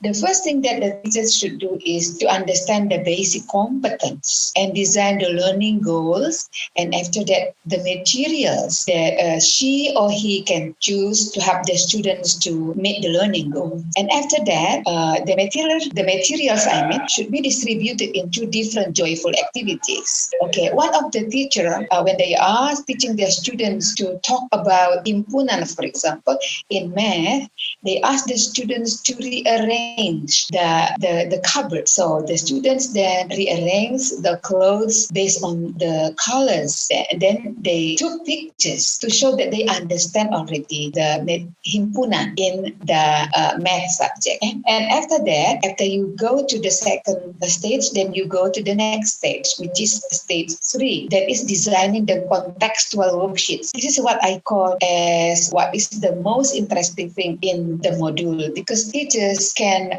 involve the students' real life in these worksheets, like they are producing activities in the field if the parents are taken to the field, or they can also produce activities that they can do in the market if the students are taken to the market by the parents. And after that, they have to edit the language. They have to edit the language to meet the students' level of literacy. Yeah, this is very important. As what I mentioned or wrote in the first session of our seminar, that the problem is that the students cannot understand the textbook. So that is why we need to write video book. We need to write module, because we can edit the language to the level of students' literacy level. And after that, make sure that in the module you create joyful atmosphere. Like you ask the students how are they and what are things that they have done during the morning. For example, replacing your interaction in the regular classroom. So this module actually is written to replace the classroom interaction. Okay, in the next slide, I would like to show you that the first stage that you have to do is to understand the basic competence. Yeah, the basic competence have two components. They are competence and material. So, for example, in 3.1, the competence is only identifying, and in the basic competence, what we call as KD, that in 4.1, the competence is describing. Identifying and describing are very different. So the teachers have to understand this very well. So if the goal is identifying, then the activity will be different from if the goal is describing. Okay, so I will go to the next slide. Say, for example, we are focusing on describing. Okay, so in this slide, in the material, for example, you ask your students to describe the text on historical sites in Karo district, for example. Since you are asking your student to describe it, which is not doable by all students, because many of them has no mobile phone, then you have to be very creative. So ask them, for example, to describe the text by designing a poster based on the text given. Okay, so this will be the main part of the module. Then after you do that, then you go to the reflection by asking how do they feel about the learning experience after designing the poster based on the text given. And after that, you can go to the last part of the module, which is extension, by asking them to learn more on text-based posters and do more practices on doing so. Okay, and then go to the next one. After you finish writing your modules, then you have to make sure that the module has already fulfilled the 4 principles. Please go to the next slide, Narasana. So a good module should fulfill this criteria. The first one, that leaving the feeling of success in the student side. So while they are working on the module and after they do the module, they have the feeling of success. And the second one, they can do all the modules independently with minor help from parents. Okay, and after that, this module should represent the teachers' utterances, classroom utterances, classroom communication, and also representing classroom activities. Now, we actually have designed a module for teachers to write module for teachers to write modules. In the next slide, I will show you the modules that we have designed have 4 units. The first one is we will teach students to understand the KD, or the competence and the components and principles of the module. And in the second unit, we teach teachers how to understand basic competence analysis.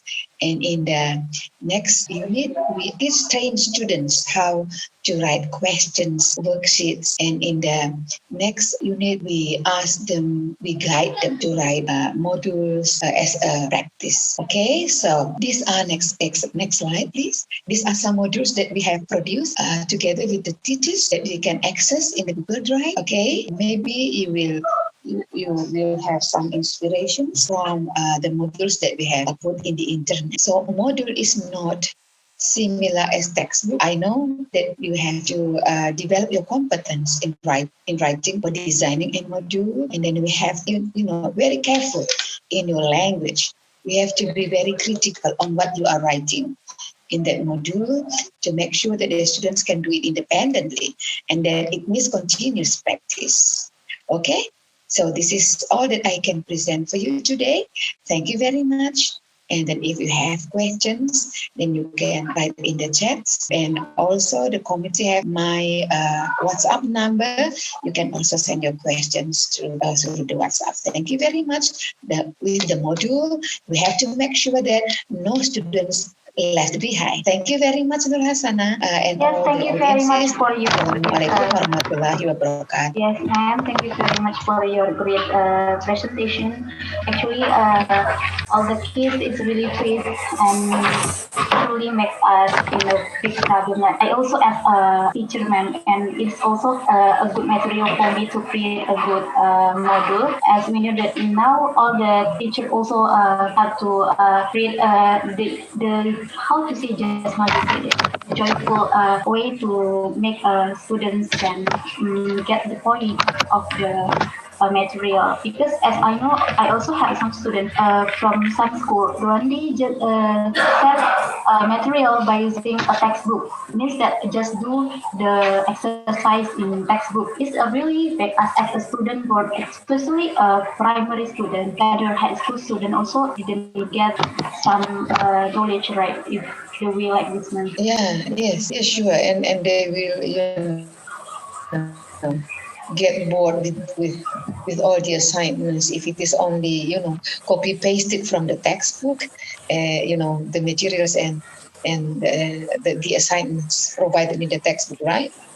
Yeah, teachers should be very creative, more creative, to help the students to learn. You know that less than 50% of the students now learning at home. Most of them, having no opportunity to learn as what they have, in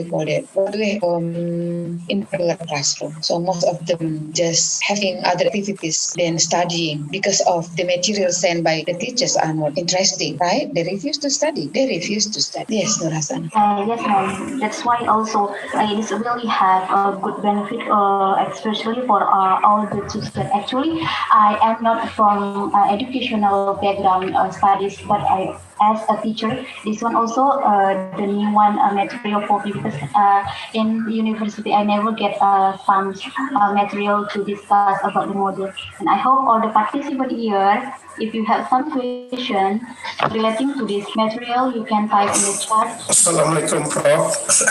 Waalaikumsalam warahmatullahi wabarakatuh. Yeah, I listen your presentations carefully and try to understand it, and I am sure that the explanation is clearly enough.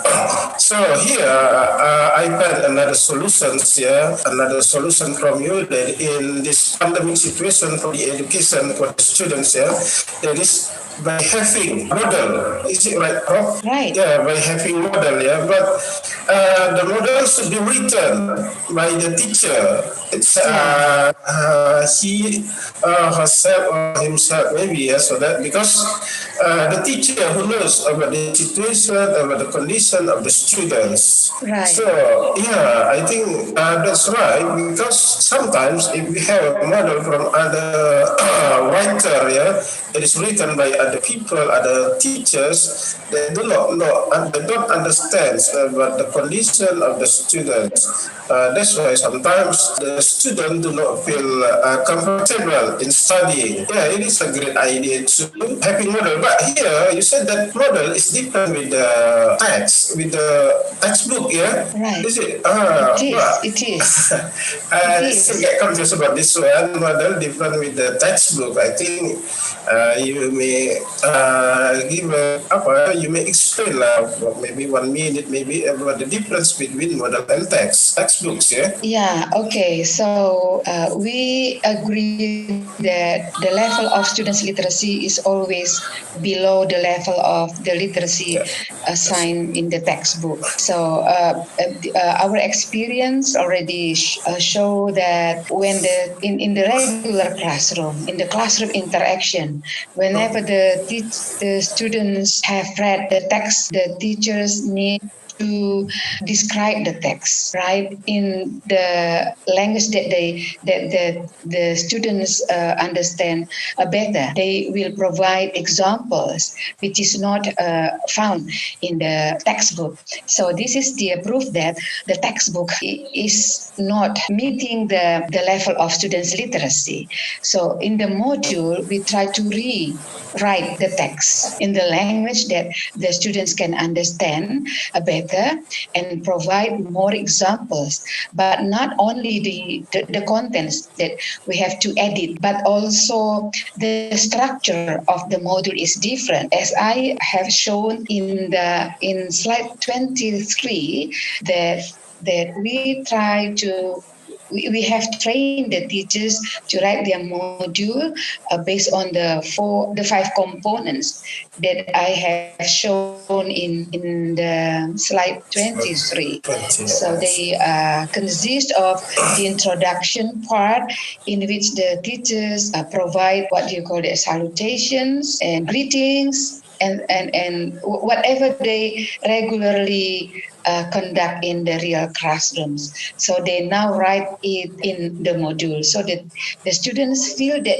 the teachers are there. Okay, so the teachers are with them. And after that, they train to write the connection. So say, for example, if the materials are about money, for example, that is one of the basic competence that we found in the primary schools, in the 2nd grade of primary school.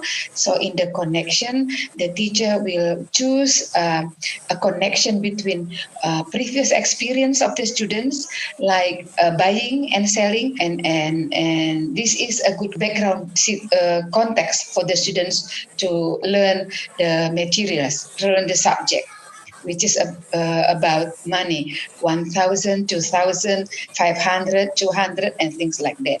And which is less than which, for example. 200 is less than 400. That is the basic competence. That is part 2 of the module. And part 3 is the application, in which you put all the materials and all the worksheets which are of the students' level of literacy. Interesting activities, contextual activities. You know your students. What are the activities that they like most? The textbook don't know your students. They provide only things that they think the students will enjoy. But in the module, the teachers know what the activities that the students really enjoy. So you have to be very creative in this part. And then the last 2 parts are reflection and extension, in which in the reflection you ask your students feeling about the experiences in working on the module. The textbook will never ask your students how they feel after they do the assignments. And then in the extension, you ask your students to do other activities that might be interesting for them. to do as additional activities, the textbook will never ask your students to do so. So this is like replacing the interaction, the classroom interaction, but now it is written. Yeah, so everything is written, but the students can feel that you are there with them while they are working on the module. They know that you are with them. The teachers are with them. So that's it. The basic things about this module. Oh, yeah, I think that's a great explanation.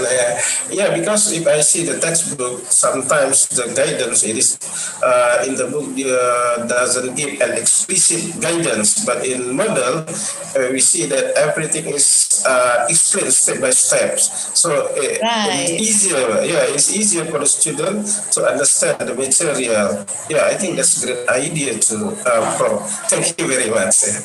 Thank you. Thank you very much. Thank you very much, ma'am, for your great material. And I hope it will be beneficial for everybody here, especially for teacher. Because if I'm not mistaken, there are some teachers who want also as a participant in here. Okay. For the participant, if you have some question, you can also type in the chat. I think there is no question, but I have some question, ma'am. It is interesting for me because sometimes my school asks me to create a RPP, right? It's also seems like RPP, right? It seems like module. Because sometimes RPP is we can download it from internet and just copy and give to the school, right? So, the principals. Yes. Yeah, okay. Now we have to change that habit. Yeah, most of the teachers, I know that I met hundreds of teachers throughout the country. Yeah, most of them will download the RPP and then submit them to the principals only for administration requirement. But the activities or things that they are conducting in the classroom are not, similar with whatever they submitted to the principal. So let me talk about the learning freedom assigned by the Ministry of Education.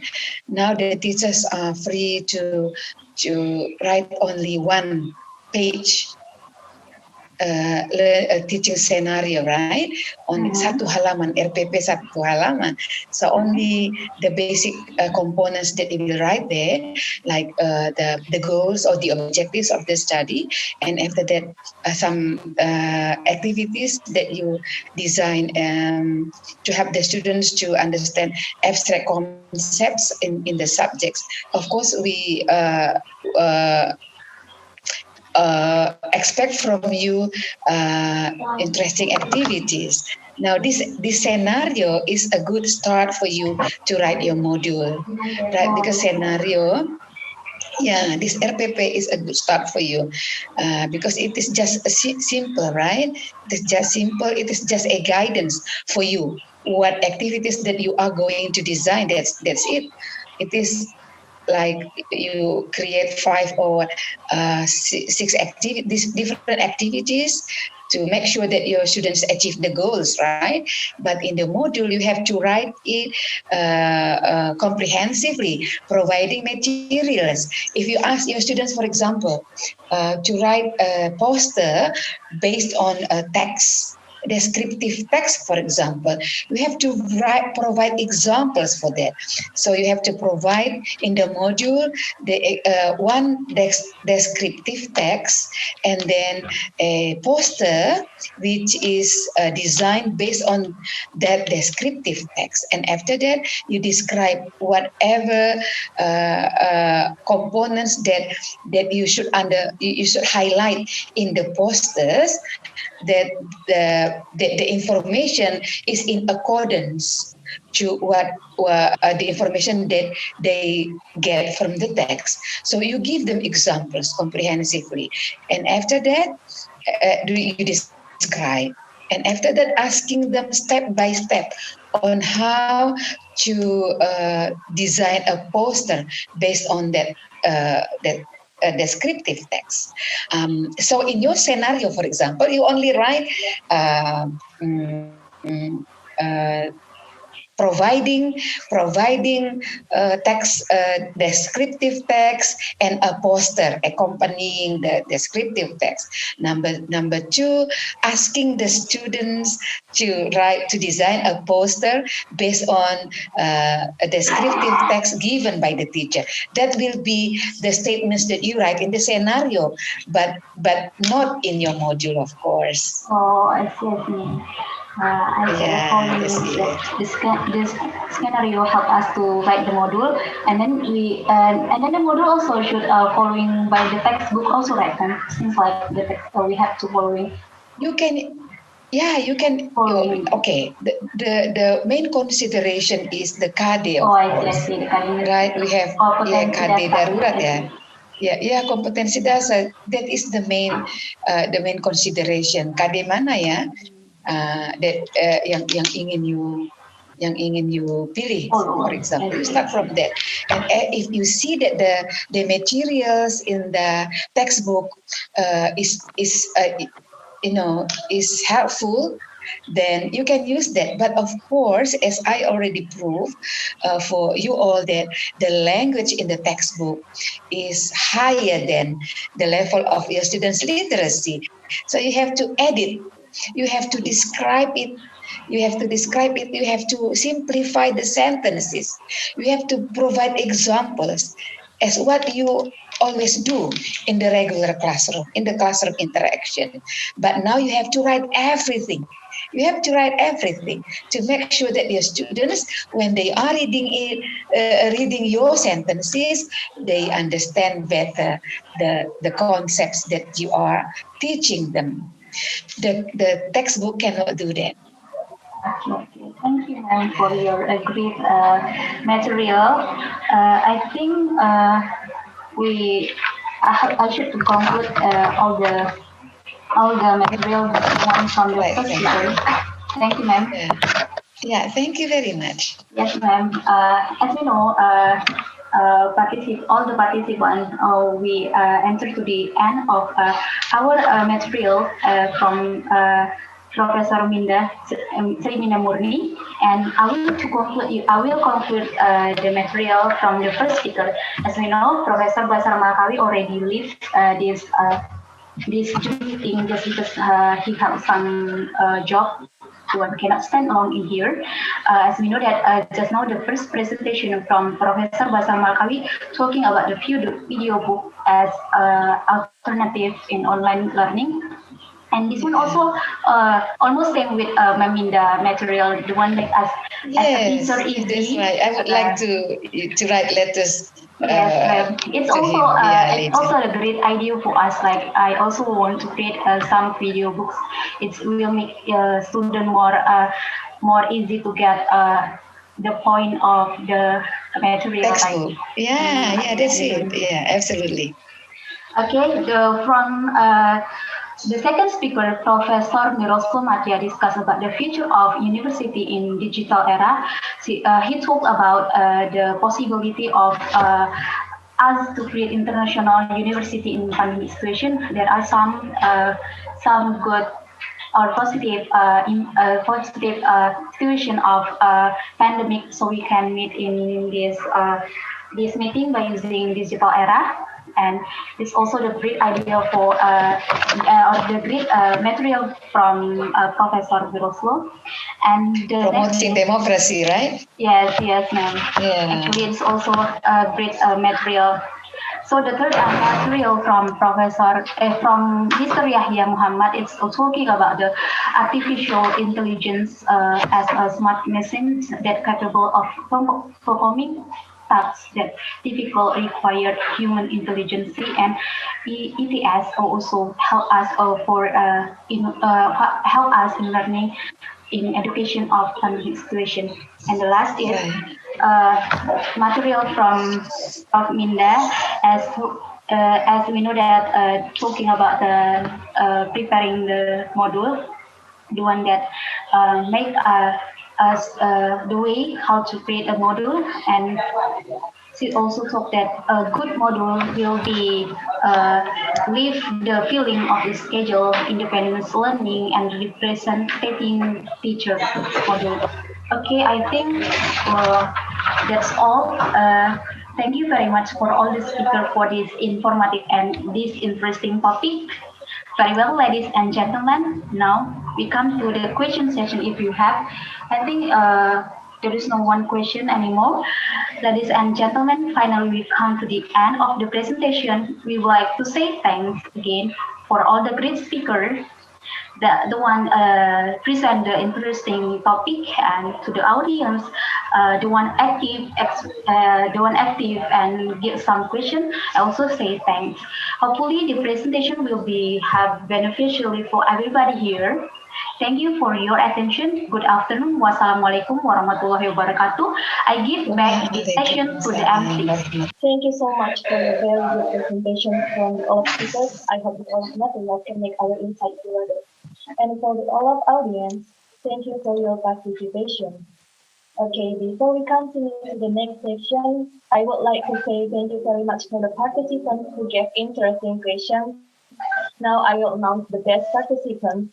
And congratulations for Professor Dr. Minda, Murni, MS, because you have a very excellent question and also a good speaker in our webinar international. Thank you so much, ma'am. Thank you. Thank you, ma'am. You will get the door prize because you are the active speaker and also active participant. Oh, thank you so much. We will contact you later about the door prize. Like we get a free publication. Actually, as a speaker also get free publication, right, ma'am? Free publication? Okay, thank you very much. Thank you very much. About your paper. Yeah. And congratulations for Hairunisa Tambunan. Okay, you can send us your scientific articles to be published by our journal as a gift from our company. We will contact you later after this event finish. Okay, once again, I thank you very much for Prof. Miroslaw and also to Prof. Minda Murni and also to Yahya Muhammed Bah. I hope that this is a starting point. I mean that we can continue our communication, not only stop till this international webinar, especially to Prof. Miroslaw, because I really need your guidance. Yeah, because you are my senior, my senior in teaching, and you are my senior lecturer too. I hope that please don't get boring teaching us, give us support us so that we can develop this our journals, because we have published some articles from you in our journal, and I have read the articles. The content is truly great. I mean that it is a kind of honorable for us that we can publish all the articles. Maybe one day, not only from you, your students too, we will try to publish the article in our journals. Thank you, Prof. Miroslaw, and also thank you for Prof. Minda, and also thank you very much for my brother Yahya Muhammed Bah. Assalamualaikum warahmatullahi wabarakatuh. Thank you very much. Thank you. Thank you. Yeah. Thank you very much, brother. Welcome to the Gambia. Welcome to Europe. I will go with him as well. I will go with him. So you want to go with him? I will come with him as well. All are smiling because of Africa. They are all smiling on a daily basis.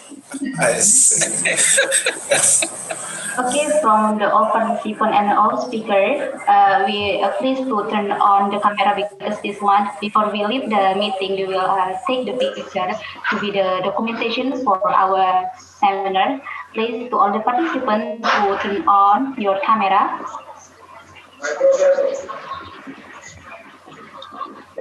Okay. Okay, I will take the picture. 1, 2, 3. Okay. We record. Yeah, we recording. Wait, sir. Already, I want to take the picture. Yes, we have recorded from the We will send the record. Yeah. Yes. Okay. That will be MC on behalf of National Webinar. Thank you for taking time to join us today. It has been my pleasure to host this event. We will continue at the next event. Thank you for all of participants. I wish you have a pleasant day. Wassalamualaikum warahmatullahi wabarakatuh. Waalaikumsalam warahmatullahi wabarakatuh. And for the information, for all the participants, the certificate will sign by using your email, and then don't forget to fill the attendance list. Thank you very much. Assalamualaikum warahmatullahi wabarakatuh. You can leave this meeting. See you, ma'am. See you, Prof. Yeah, see you. Bye-bye. Thank you very much. You're welcome.